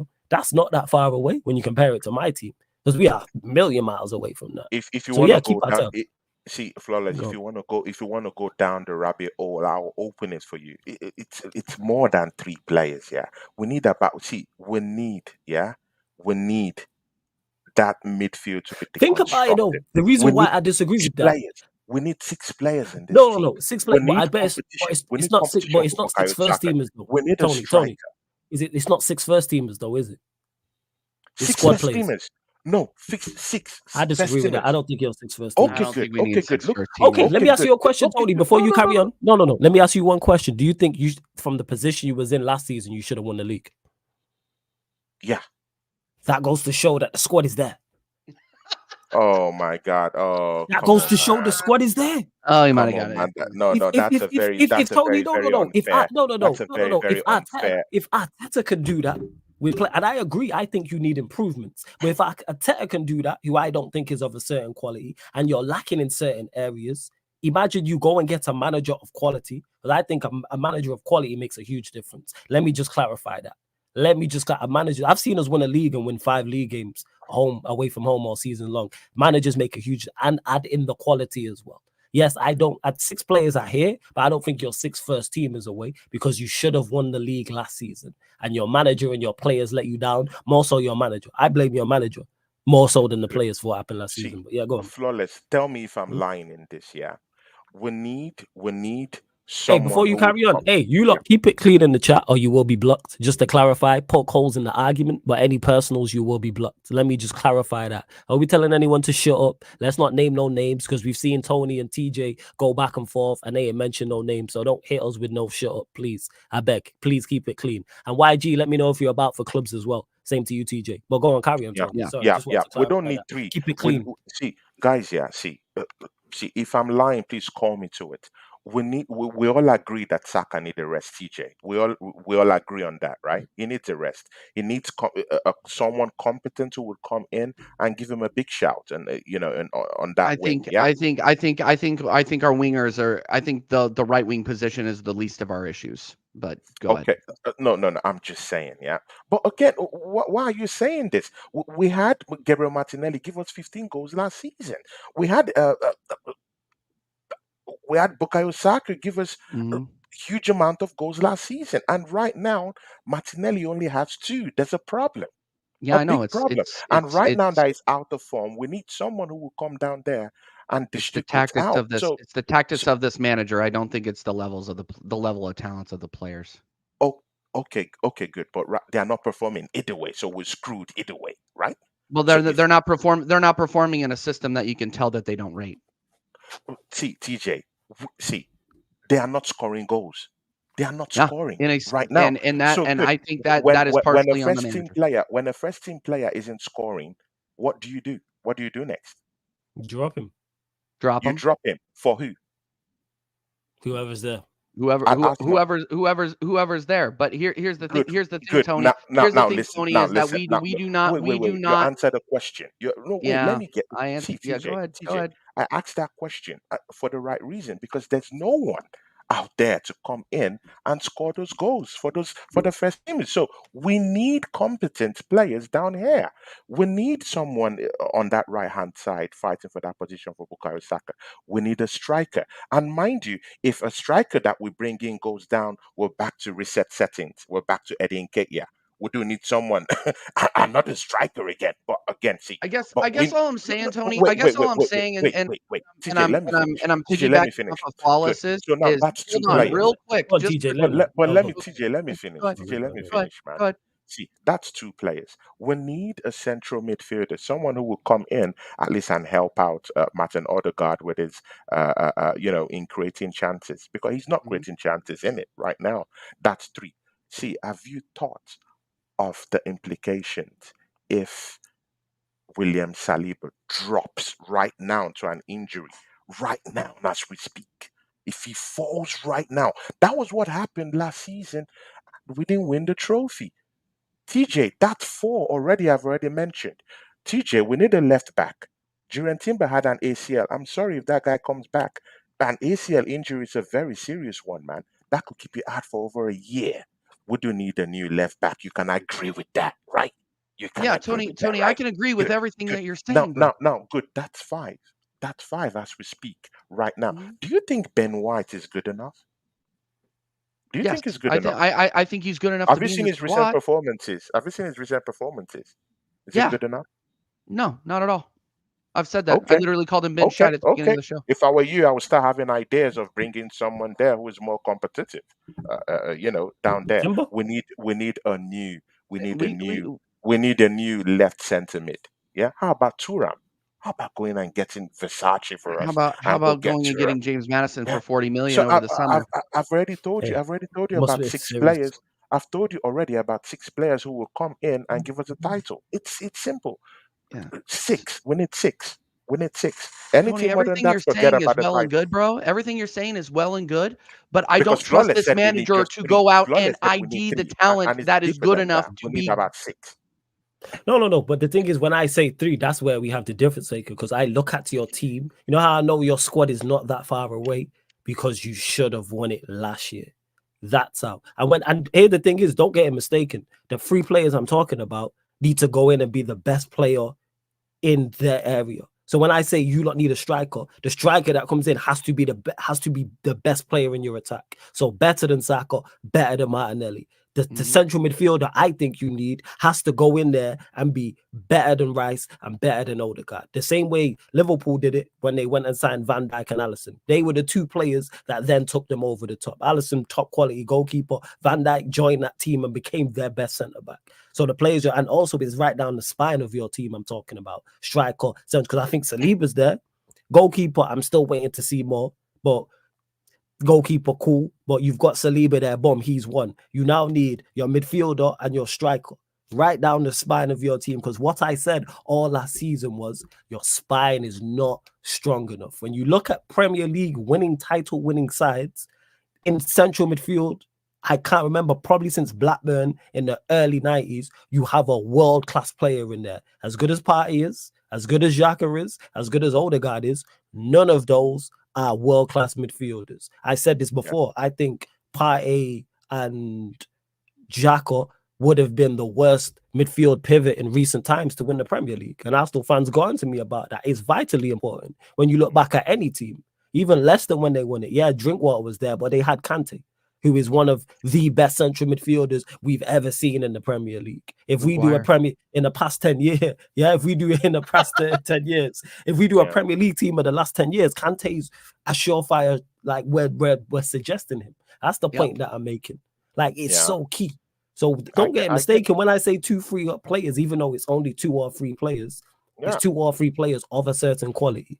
Yeah. And they spent, and Jacob, the thing is, they spent 160 million this summer on those spots, though, Flawless, and they spent it badly. And this But is what I Flawless, said when they bought Flawless, Havertz. I don't trust this manager to go Oh, get I me get that. That is quality players. exactly, Tony, that's That's the exactly what problem. I've been trying to I say don't for trust 5 this minutes. manager to go get me So quality when players. I'm talking about filling the depth of this squad, that was literally what I was trying to say 5 friggin' minutes ago, okay?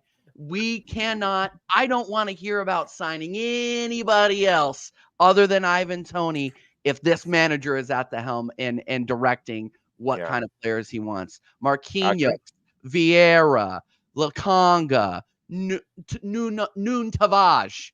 Like, Kai Havertz. go on. I don't think I need to. Like, we got to get this guy out, and we got to get somebody who can talent ID and supplement the world-class players that we have. And yes, for those of you that are watching on Spotify, first of all, big up, hit that 5-star. I just use quotes, air quotes. It's horrible. It's horrible. And again, it's very important because we need quality players. Look at Liverpool. They completely deconstructed their midfield. Went in and they bought players for cheap. Yeah, went to get McAllister from Brighton, 35 million. Went to Leipzig. Brought in Dominic Szoboszlai. Went in for Gravenbach. Yeah, that entire midfield. You know, brought down and the whole spine, yeah, replaced by players, you know, that want to play for the football club. Look at Gravenbach in that matchup against Newcastle. They already have the Liverpool DNA. It's like Klopp just injected the Liverpool DNA on those players. They're back at you like dogs when they miss the ball, yeah, or lose the ball. Under 5 seconds, yeah, these guys are backing at you like dogs. At Arsenal, we don't have runners like that. And they do it for, yeah, throughout the whole game for the whole 90 minutes. They're backing at you like dogs. They recover the ball quite quickly. That's what they do. We don't have that at Arsenal. Is it Kai Havertz that's going to back at you for good 5 seconds running? Is it Martin Odegaard? I'm sorry, man. These players can't run. They don't have no bite. There's no physicality. We still have Fabio Vieira we bought for $40 million, and that guy can't even. I'm sorry, that guy can't. He's not even bulked up yet for the Premiership. He's not. Is this manager telling him, "Hey, you have to go to the gym, get your weight up, look a little bit more muscular"? Yeah. If I were this manager, I'll be talking to Martin Odegaard. Hey, man, haven't you thought of bulking up just a bit so you could be at least a muscle in that midfield? The answer is no. He's not talking to this guy. So that's why I'm questioning. What is this manager telling these guys when they're not playing the game? Is he telling them go to the gym, bulk up? Hey, you have to have this mentality, certain mentality when you're going to games. Recover the ball 5 seconds after you lose the ball. Is he getting these things to them? And the answer is no. You know why? I don't blame Mikel Arteta because he's a rookie manager. He doesn't understand it. So that's why we need a new manager, not a hipster manager. I'm talking of an old head who knows what to do. Yeah, but I don't care. Just an old head who knows the basics of football. Bring him to this football club. See, and again, look at Eddie Howe. Yeah, he'll be sacked from Newcastle very soon because see, we all know this. There are managers who come just to steady the ship. Yeah, just settle the ship. Yeah, bring back a certain culture back to the football club. That's what Eddie Howe was brought there to do. By summer, they're gonna if what has happened to him this season with the bad trade of results he's getting, if it continues, he's gonna be sacked. He's gonna be sacked, and they know because they have the money, and they're gonna go in Mhm. for a big time manager who would come in and win them trophies. Why can't a big Yeah. club like Arsenal Football Club do the same thing? Go and get a manager, not a hipster one, not the one with the ton jeans and the hipster one running up and down. I need an old head, Allegri. Even bro, Allegri, Simeone. These are managers that will come in and put in a shift. They will whip these players into form. Tell them how to attack like dogs when they lose the ball. That's what I want. That's And the not mentality I buy a want. dog, attack like dogs, but not like buy a dog for the clubhouse, right? Hey, Photo op FC. Go ahead. Hey, Fluff. big up everyone who's still tapped. Over 100 people in here. This the other laptop's playing up, so I don't know how many likes we're on, but run up the likes, people. Big up everyone watching this live, everyone watching this back, anybody listening on the audio platforms. Make sure if you listen on the audio platform, salute to you. Happy New Year, all that good stuff as well. Make sure you hit the follow button, 5-star us on Spotify or iTunes, Apple Podcast. Subscribe to TJ Warren TV. Subscribe to Tony's channel as well. Both links are in the title on the YouTube. Continue to get your questions in, man. It's been an action-packed show, people, and we're not going anywhere just yet. Like I say, man, we bring you the word to my guy Grim. Are you not entertained? That's why, you know what I'm saying? I'm using that's from Grim. Are you not entertained? As he says, shout out my guy Grim. And there will be pro clubs after this, a part of the bat signal people. So I'm just trying to put the squad together. TJ, you around or you got a dip? Yeah, so yeah, no, I'm around. Let's go. All right, cool. So yeah, there we go. We pretty much got a whole team. So we'll be doing, it won't be trials people, it'll be us trying to get to the elite division.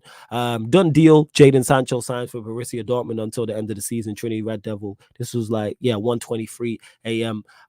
Happy for him. Like I said, first and foremost, this should have been done in the summer in regards to Sancho leaving Manchester United. It was never gonna work here under this manager. Like we heard Tony mention about Partey and Arteta. I said this with Sancho. With Sancho's attributes, super talented, by the way, people. Do not get it mistaken. But with the way this manager wants to play and the way you have to have the physical attributes to play out wide, he's only going to work centrally playing in the Premier League. And with us signing Højlund, Bruno's the captain. With us signing Mount, Martial, Rashford, Sancho was never going to play centrally. And just happy for him because I believe the criticism he received for something people don't know anything about is crazy. And when I say that, I'm talking about his training, application and training. I've had many people in the chat and I've seen it on socials. Oh, he's a bad trainer.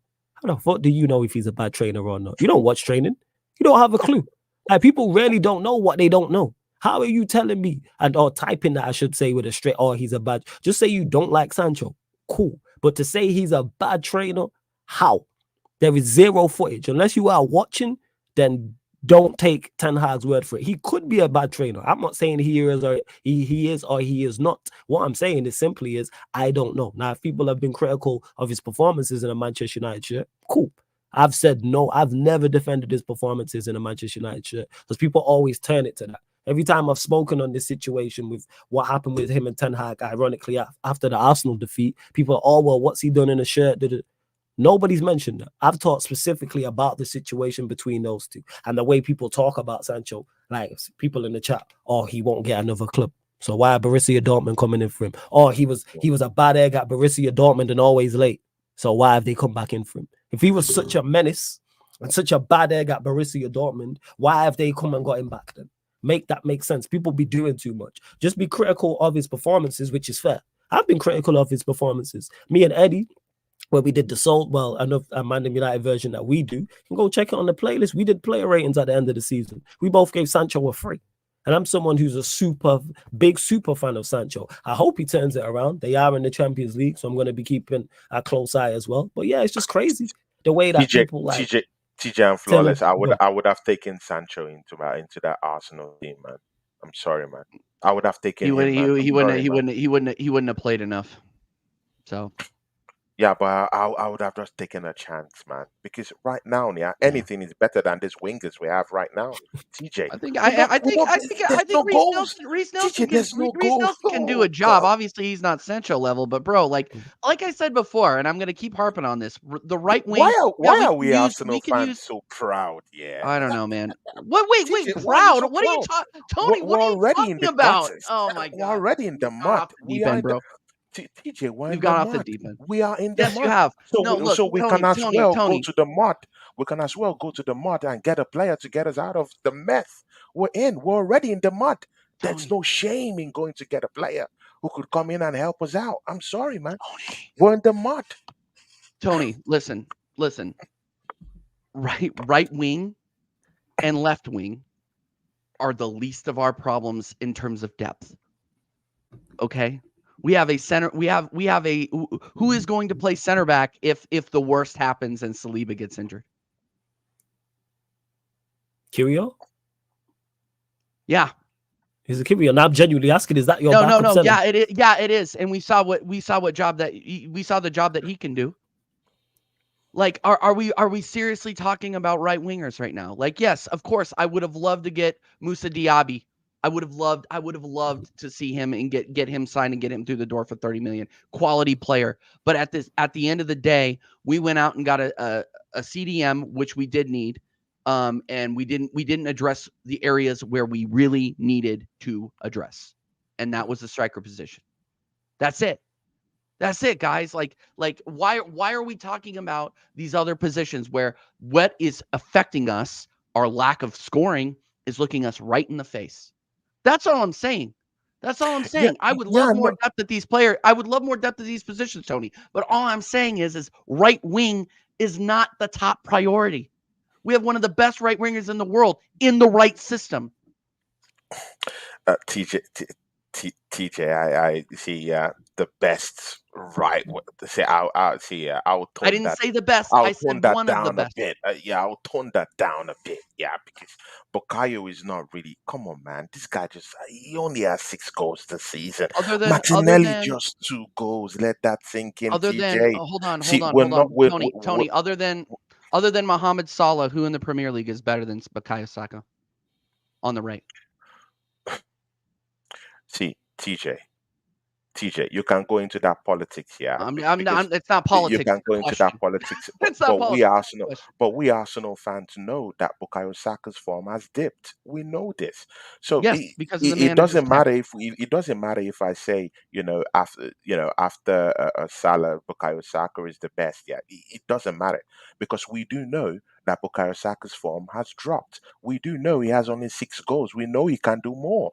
So he's not doing more. We're not getting more goals from him. His head isn't at it. He's out here missing sitters and missing one-on-ones. Just look at them one-on-one he missed He did miss against the sitter. Fulham. Yes, I do agree. Recently, he did miss the sitter. I will say that. Exactly, yeah. He's missing all this. I'm not blaming him, but I'm just saying his head isn't in there right now. And you know why he's gonna be relaxed? Because there's no competition down there. That's the problem. So if we do go into the market, bring in a Pedro, TJ, yeah, don't you want Pedro Neto? TJ, I'm Of beginning course I to want. I, wonder. of course I want. I, Don't of course I you? want Pedro Neto. Don't you want to breathe? That's one of the Don't you want to positions that we need breathe? to address. But here's the thing: is that first of all, everybody in the chat, I didn't say Bukayo Saka was the best right wing in the Premier League. So Oh, stop trying he to didn't say No, that. no, stop trying no. to But twist you that wait. around, Jacob. You absolute But you, fraud.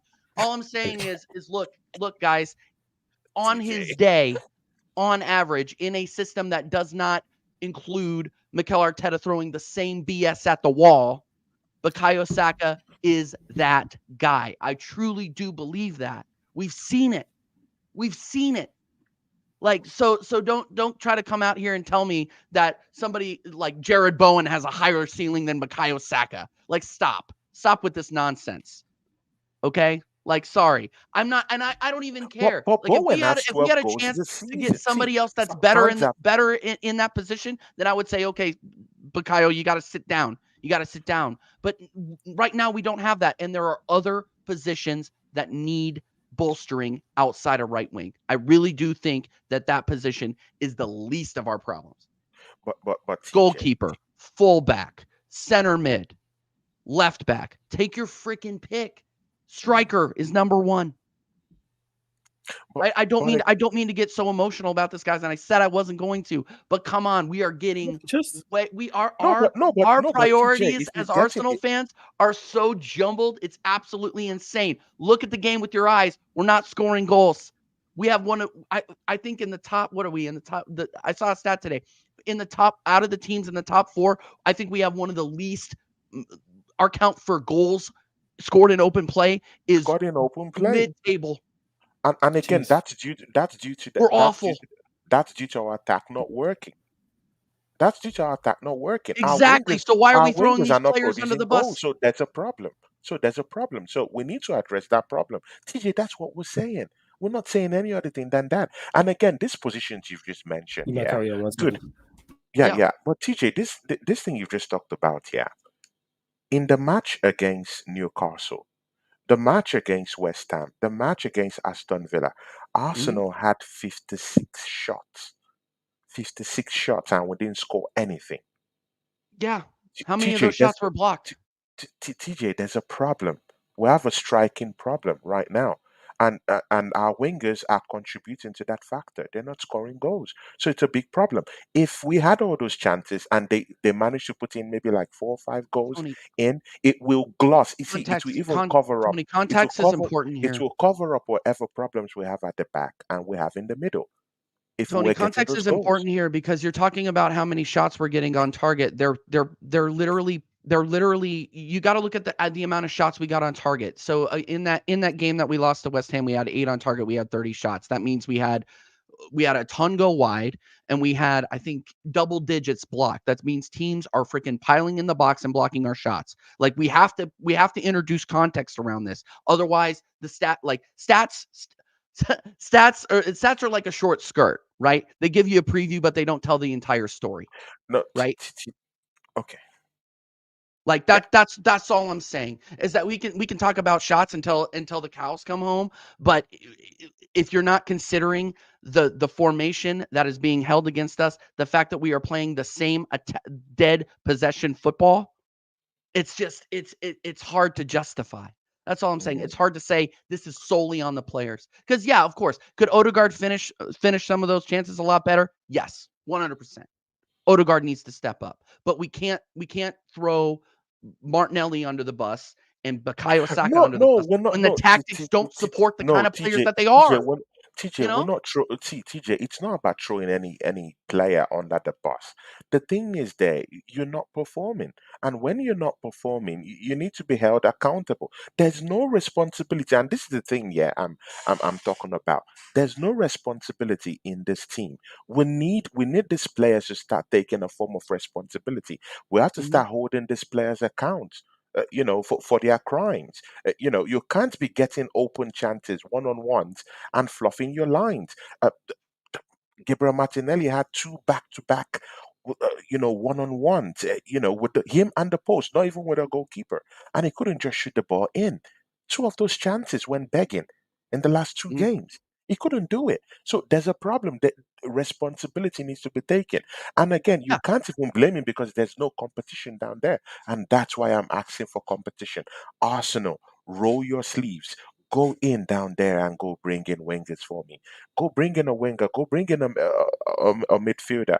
Make our bench something to write home about. Because when I do look at our bench, man, it's sad, man. TJ, the bench is sad. It's bare Mhm. bones. No one is there, TJ.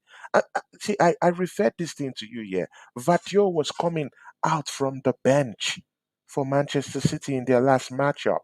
Yeah. Kevin De Bruyne was running up the lines, just warming up, and didn't even get in. Yeah. We don't see. There's no fear factor, and TJ, yeah, this is the bigger picture, yeah. By the time we'll continue to rot like this, yeah, in front of teams like Fulham, West Ham, all these teams, yeah, all Mhm. these lower level teams that we're dropping this point against, yeah, there will be no more fear factor against Arsenal. Everyone would say, hey, you The know fear what, yeah, factor is gone now. the fear factor is gone. No one would see, and the fact there is that why these guys, yeah, can afford to kind of like keep a low block, yeah, and don't worry about going to score a goal, like teams like West Ham, teams like Aston Villa that put in one Yeah. goal here and just close up shop. They don't respect our attack. Yeah. Our attack is no more Tony, respected. can I ask you a question? And I The think this is attack where is we're not gonna respected. yeah. I So think this is where we're gonna meet. we do need someone to come in, help out in the from the wings Yeah. also. A I think this competition. is where we're gonna Let's meet, let's Tony. allow Saka to Hold rest. on. He's Yeah. No, tired. I agree. He's burnt out. I agree with some of your points there, but I think this is where we get where the rubber meets the road here a little bit, as we say over here in the States. Okay. We I like that we phrase where the yeah. rubber meets the Here's road. here's the rubber here's where the rubber meets the road, is that we have to decide as a fan base now, and we are, unfortunately, we already, you and we're real. We already know what the answer is. Do we trust Mikel Arteta with another transfer window and with his talent ID? Do we trust him with more money to bolster? Again, I'm using the air quotes. People listening on Spotify, this squad. I don't trust his chat. I don't trust his talent ID, guys. I just don't trust it. Tony, do you? TJ, see, and again, you have to look at this with context. We've just established that the owners of this football club will not sack Mikel Arteta. We're Yeah, screwed I with know. him. So we're here with him. Yeah. So he has to buy the players. He has to. I yeah, Yeah, he he has has to, to but buy the players. at the same time, Tony. That's all I'm trying to say, is that look, we can talk until the cows come home about how we need depth at certain positions, right? But I don't. All I'm trying to say is I do not trust this manager to spend money correctly. Sure. Me I too. I do don't not trust trust him. him, but he's here to stay. He's not going out because we've just established that the owners want him here. Yeah, Provided it's unfortunately, getting top you're right. four, provided it's getting top four, the merch is doing good, the shirts is doing good. He's gonna stay here. Nothing will happen. And you know what? Yeah, you can't even carry a Cronky out placard in the stadium because you'll get punched. Because you know what? Yeah, those guys, your fellow Arsenal fans will tell you. You know what? Yeah, these guys have dropped nearly £1 billion in 4 seasons for Mikel Arteta. So why do you want them out? They've invested in this I football club, don't. and that's what the Because they keep Cronkies have him in done. the job, Tony. Because Exactly. they keep him in the job. Why? That's enough to be angry at the owners. And look, I've lived under the elk of the Cronkies, supporting clubs that they've owned for 20 fucking years. Like I get it. I get what you're saying, but at the same time, like you gotta question the ownership's view of things if they trust this guy to keep going. Like, yeah, Well, yeah, well, the a owners majority trust of him to Arsenal keep fans going. will not agree That's with the me. fact. I went around. I The when owners I when trust I him. when I He's went and going saw nowhere. We're Arsenal. screwed. Yeah, when I went and saw Arsenal in Washington D.C., it was overwhelmingly Arteta in, especially even after we bottled the league. Overwhelmingly, Yeah. Josh was greeted like a hero. So it's one of those things where fans like you and fans like me have to start holding these guys more accountable. Even when and we started when the results weren't that great this season, we knew that there was something wrong. There was something, the punch didn't taste right. Like something is wrong with the punch. You know, the punch is okay, but it Too doesn't much Kool-Aid in it. That's what yeah, it yeah, was. there's too much Kool-Aid. Yeah, exactly. The Kool-Aid didn't taste good. Now I'm starting to feel sort of funky. You know, I'm not going to make any Jonestown references, but you guys know where I'm going with this. Look, Hey yo. hey, yo, sorry, that might have been too far. All I'm saying is, look, guys, I'm done with Arteta. The argument with me is always going to be, especially going forward, until I see something that shows any sort of consistency, any sort of talent ID. I'm Arteta out, and I'm questioning these owners and whether or not they're actually serious about winning anything. TJ, I really do appreciate that. But again, me and you were also realists. Also, we Yeah, know this manager is going you're. I nowhere. agree. I agree with We what know you're it's saying. going nowhere. I Yep, get what I you're agree with saying. what you're saying. But And it's again, guys in the unfortunate. chat, That's what I'm it's saying. Is going nowhere. it's He's unfortunate. here to stay. Yeah, Yep, he's here to you're right. stay. And You're there's a correct. reason why. There's a reason why. The Cronkies have put him there as the perfect prop. He's the perfect puppet to have down there because he shields them from criticism. Hmm. Yeah? Because when there's any shout of Cronky out, they would just put the face of Ateta. That's the guy you to talk to. We've backed this manager with almost £1 billion. That's what they would say to these people, Can I ask and you? that's Can I ask what they you a will question, gobble up. Tony? I want to ask you a So question. Can I ask you another question? he's already here. TJ, what we should be doing now is let's just make sure that this manager manages to get the right players in. He's going nowhere. I want him out. I'm Atata out. But he's going nowhere. He's making money for these American billionaires and he's going nowhere. He's here to stay. We just need, let's just do the basic. Go get a striker, a midfielder, and a defender. And then let's see if we can, and that's in the general I transfer think we window. agree on that, And Tony. let And Tony, and let's see I if wanna. we can get I feel like anything out of this we're season. going in circles just a little bit. Can I ask you a question though? What do you think it'll take for him to get the boot? Not get Because I top have my four. theory, but what do you think it is? Not get top four because and I'm saying this as a realist because I'm Yep. thinking that the series of meetings he's had with the Kronkers have given him a mandate: get top four and your job is secured. I think that's what they've told this manager. So this manager, provided he gets top four, provided that Champions League money keeps rolling in, it's all good. Merch sales is going on quite well. No fighting Arsenal fans carrying placards, in the stadium, crunk it out. It's Yep. all good. This is what they wanted in the first place. So Yep. it's all good. The This is merch what is going on and well. it's sad TJ, it's sad you because bought bro, an this is Arsenal what we shirt. chased Wenger out for, and we're back right in the same spot. But TJ, Worse, in it's my fans opinion. like me and you that caused the problem. We've gone out there to buy the merch of this football club. We've gone out there to buy new jerseys. Gone out there That's to it. buy the Kool-Aid, man. Hey, so Drinking so the so so Kool-Aid, man. Too so many we of your can't fans drank pretend. that Kool-Aid. We can't pretend as if we aren't the ones that are fueling the Kroenkes. We are the ones foiling the Kroenkes because in your next American Idiot show, TJ, you will wear the Arsenal jersey. Of course. That's it. Yep. That's And what I again, do. you have to do it because you're a fan, you love the football club. But inadvertently, you are actually financing and feeding the dragon. All So of us there's do. no how these guys are gonna let go of Mikel Arteta. Get top four, it's squeaky, I it's mean, all I'll buy the good. shirt I'm gonna buy the shirt regardless of who's in charge of the Exactly. club. And that's the problem. He's the I'm just perfect saying. prop to live down there. He's making them money, he's getting top four. It's a party. It's a party, man. Yeah. Those guys are okay. They're okay with it. They're okay with Yeah. it. Yeah, they're okay. It's hey, you lot Doesn't continue to run up the likes, man. You know what I'm saying? Well, why are you not entertained? You know what I'm saying? Where to my guy Grim? And the show doesn't stop because we will be running pro clubs after this as well. Big T- ups, Booby, for the super T- chat. Much appreciated, my guy, who says TJ big and Tony ups. are great together. Hey, man, I tell you know what I'm saying? If you could make partnerships like this, you know, might win the league last season. Entertaining Exactly. debate between the two big up guys. Yeah, man, only bringing you the best. Like I said before, man, facts don't care about your feelings. 110%. Facts. Here to there says, gents, do you think the Cronkies will back Arteta next summer again with 150 to 200 Ooh, million? that's a good Let's question. clarify. I think we're all in agreement that Arteta is most likely going to be in charge come the start of next season. Oh, Yep. yes, All definitely. right, so Tony, we'll go to you then. Do you think they back him heavily as well with 150 to 200 million? Hmm. That's a hard one to say, man. It's a hard one to say. But again, because I do know the ambition of the Kroenkes, yeah, their ambition is just top four, and they will continue to see and feel that hey, we're not really having any, any any kind of rancor in the stadium. Everything is going peacefully. Yeah, we're making the money. Everything is going squeaky clean. So they might just throw in maybe 120 million or 150 million and tell Mikel Arteta use this to go buy maybe two, three players and use some of the players we have as make weight in some of those deals.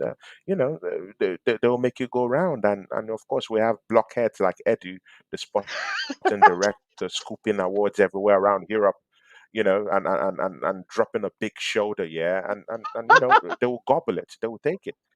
And to be very sincere with you, TJ, yeah, but I really do look at Mikel Arteta as that kind of guy that will go to the Kroenkes right now and go tell them, you know what, yeah, Ivan Tony is so expensive. You know what? I can get the best out of Gabriel Jesus.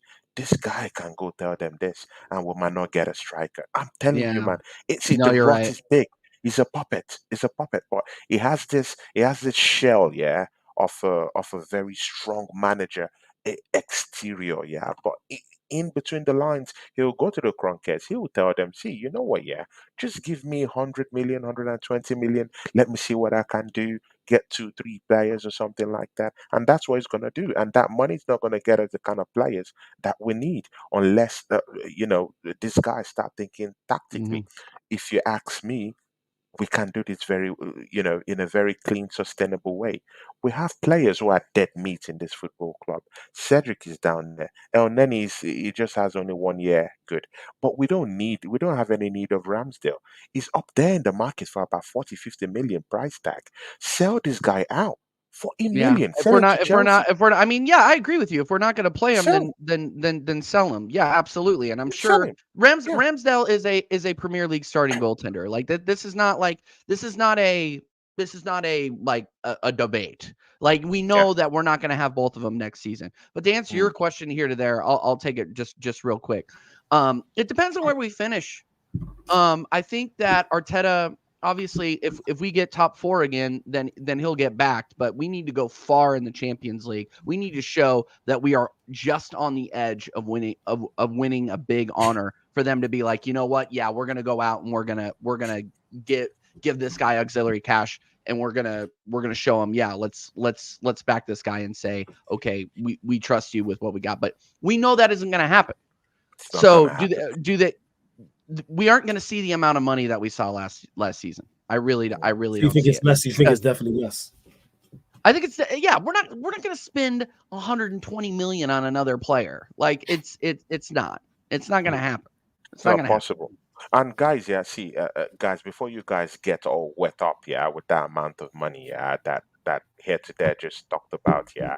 See, guys, yeah, Arsenal is being chased by FFP right now, and as we speak, They are just waiting for us to just get one indictment and it's over. They will even bring out a decision quicker than they will bring in for Manchester City, quicker, because they hate us. They don't like Arsenal Football Club. Yeah, and they're just waiting for us to fuck up. So we have to be careful in this market. Do sustainable business. Sell players we don't need. Clear the clock out. Get up to 6, 7 players out of this football club. Generate money. I've told you we can sell Cedric the Entertainer. We can sell Ramsdale. All these dead meat, all these dead players. Rhys Nelson right now is wanted by football clubs. Right now, as we speak, 30, 40 million pounds. We have a chance of getting these dead players out of this football club. Sell these guys off. Get money from Lewis Nelson. Get money for Eddie Nketiah. Right now, Crystal Palace are asking and begging for Eddie Nketiah. Get him out of this football Yeah, club. send him That's over there for free, as far as I'm send concerned. it. I'll Get rid of him. drive him over to Get Crystal him out. Palace. At the other end of the road. Yeah. You see, get Eddie Nketiah out. Get Rhys Nelson out. Even Zinchenko, sell him. It's useless. Yeah, sell all these I don't guys. Yeah, think I don't we think can Zinchenko's realize. useless. Oh, He's good. He's a good. TJ. He's a good center Oh, midfielder, bro. He's a good center Yeah, midfielder. he's actually a good. We're talking about squad depth. He's actually a good squad player. Hey, big up to Sunshine as well. Good to see you in the chat. Says big up, fam. Hope you all had a great day. Large up, fam. And she also says big up the biggest bottle jobs in the Premier League. Thank you for that. Thank you. Hey, Sunshine. This is why I like you. This is why we get on. Big up to you. Like you lot again. We are gonna close out the show. Continue to run up the likes. Hit the subscribe button just quickly because Eli said just to switch it to Manchester United for a bit. Please. It seems the Potter links are getting stronger and stronger with each passing day. What are your thoughts on it? Absolutely horrendous idea. And I stand on that. It's horrific. It's an absolute terrible idea. It's the managerial version of appointing Mount. How I was so strongly against the Mount signing and seeing literally zero positives. I look at the Potter signing and I as him potentially taking over the managerial post and see zero positives in it. I just don't get it. But it seems once footballing people decide on something, fans will buy into it. Because let's say at the start of the season, and someone asked me a hypothetical question in the chat. I'm doing this show and goes, all right, say it doesn't work out with Ten Hag, like early in the season, August and September. What manager would you like? If I would have said Graham Potter, nobody would have been trying to hear that. Nobody. No one in this, not even just in this universe, in any phase, like Lee Gunnar always talking about phases, in any multiverse, would have allowed me to say that without heavily criticizing me. Very similar to Mason Mount. I said after we lost the FA Cup final, obviously won the Carabao Cup, finished third, second best home record, that good stuff. If the next day after the FA Cup final, if someone would have said, who do we need to sign to level us up? I would have said Mason Mount. Nobody would have been trying to hear it. So just because these people in power come up with ideas, they get things wrong. And Graham Potter would be that. Ironically, we actually watched him crumble in the same exact type of situation that is Ten Hag's currently under right now. And Ten Hag has a better resume than him. He's done more in football than him. Forget who you think's the better manager. If you say Potter, cool. My point is the way Ten Hag is failing at Manchester United and all the complaints Manchester United fans have about Ten Hag, talk to Chelsea fans about Graham Potter. Because I watched it. I documented it. Go back and look at the live streams. You know what I'm saying? Go back and look at the live streams. Benny on here, Carefree Lewis's channel, Matisse, and hear them talk about Graham Potter. And if you blank out the name, it sounds like me and United fans talking about Ten Hag. You just blank out the name. If you take out Potter's name and take out Chelsea and put Eric Ten Hag and put Manchester United, it's the exact same thing. I think it's a horrific idea. But we're stupid enough to do it. I don't put anything past. I don't put anything past our hierarchy.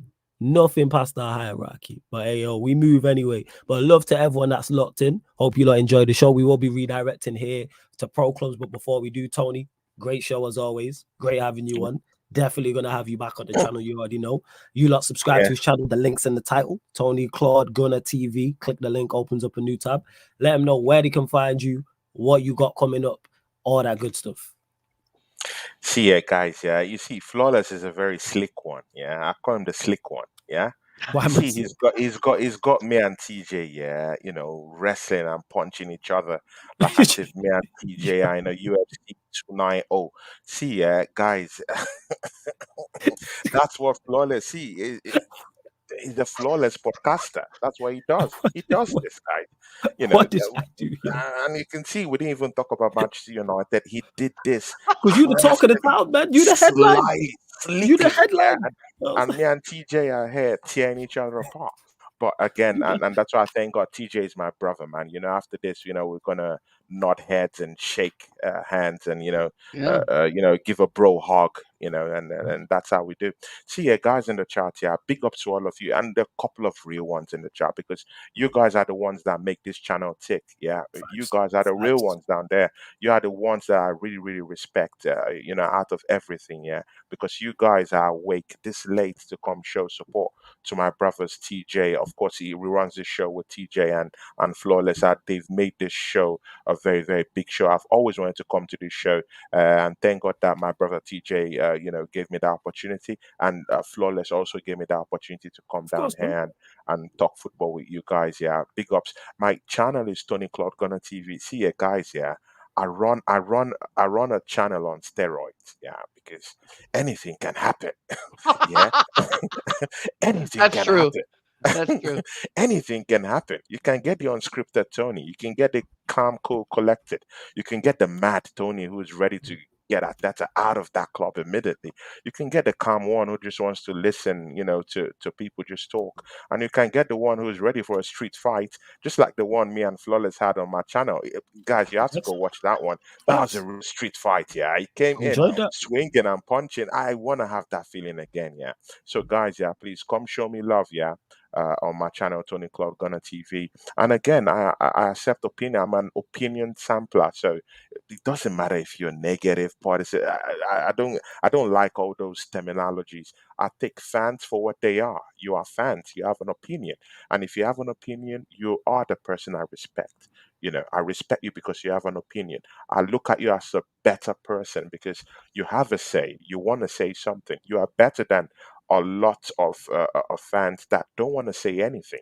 So, if you have an opinion, you come to my channel, big ups to you. You are the real ones.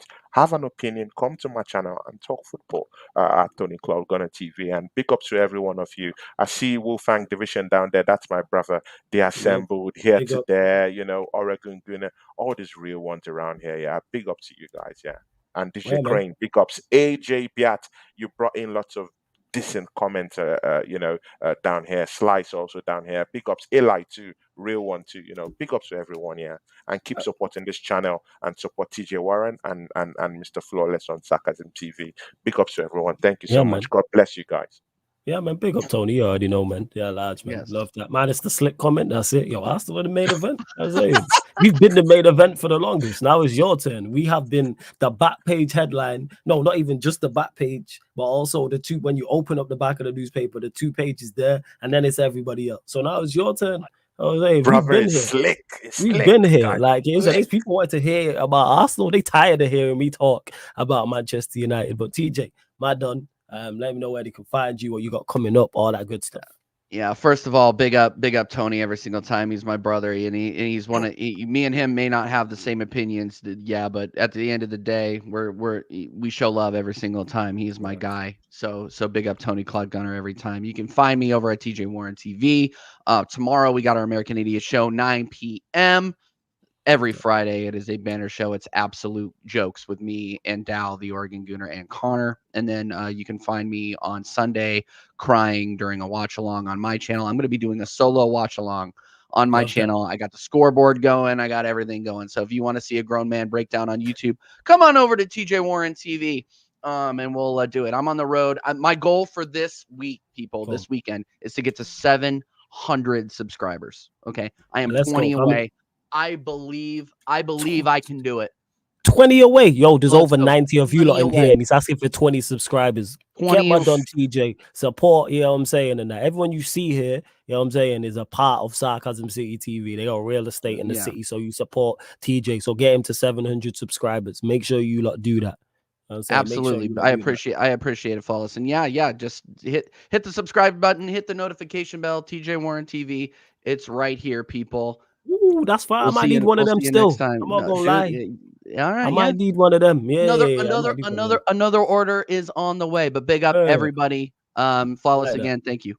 Every time, man. And Sunshine says, "Is it bad that I'm a United fan and I want Liverpool to win?" LOL. No, because I fully understand why you want, because they're already in meltdown and you're just trying to throw more chaos. You know what I'm saying? Like, that's what it is. You know what I'm saying? They are like, that's exactly what this is, Sunshine. So even though I don't want Liverpool to win, I understand that idea, because the head loss, if they do lose after what's gone on and how their fan base has been after these 2 losses, like going from 1st to 4th, then an FA Cup exit, it would be some beautiful viewing, you know, with Troops, AFTV, TJWARREN TV, Tony Club Gunner TV, etc. Like, Tony, we're gonna end up on clip channels again, bro. Exactly, man.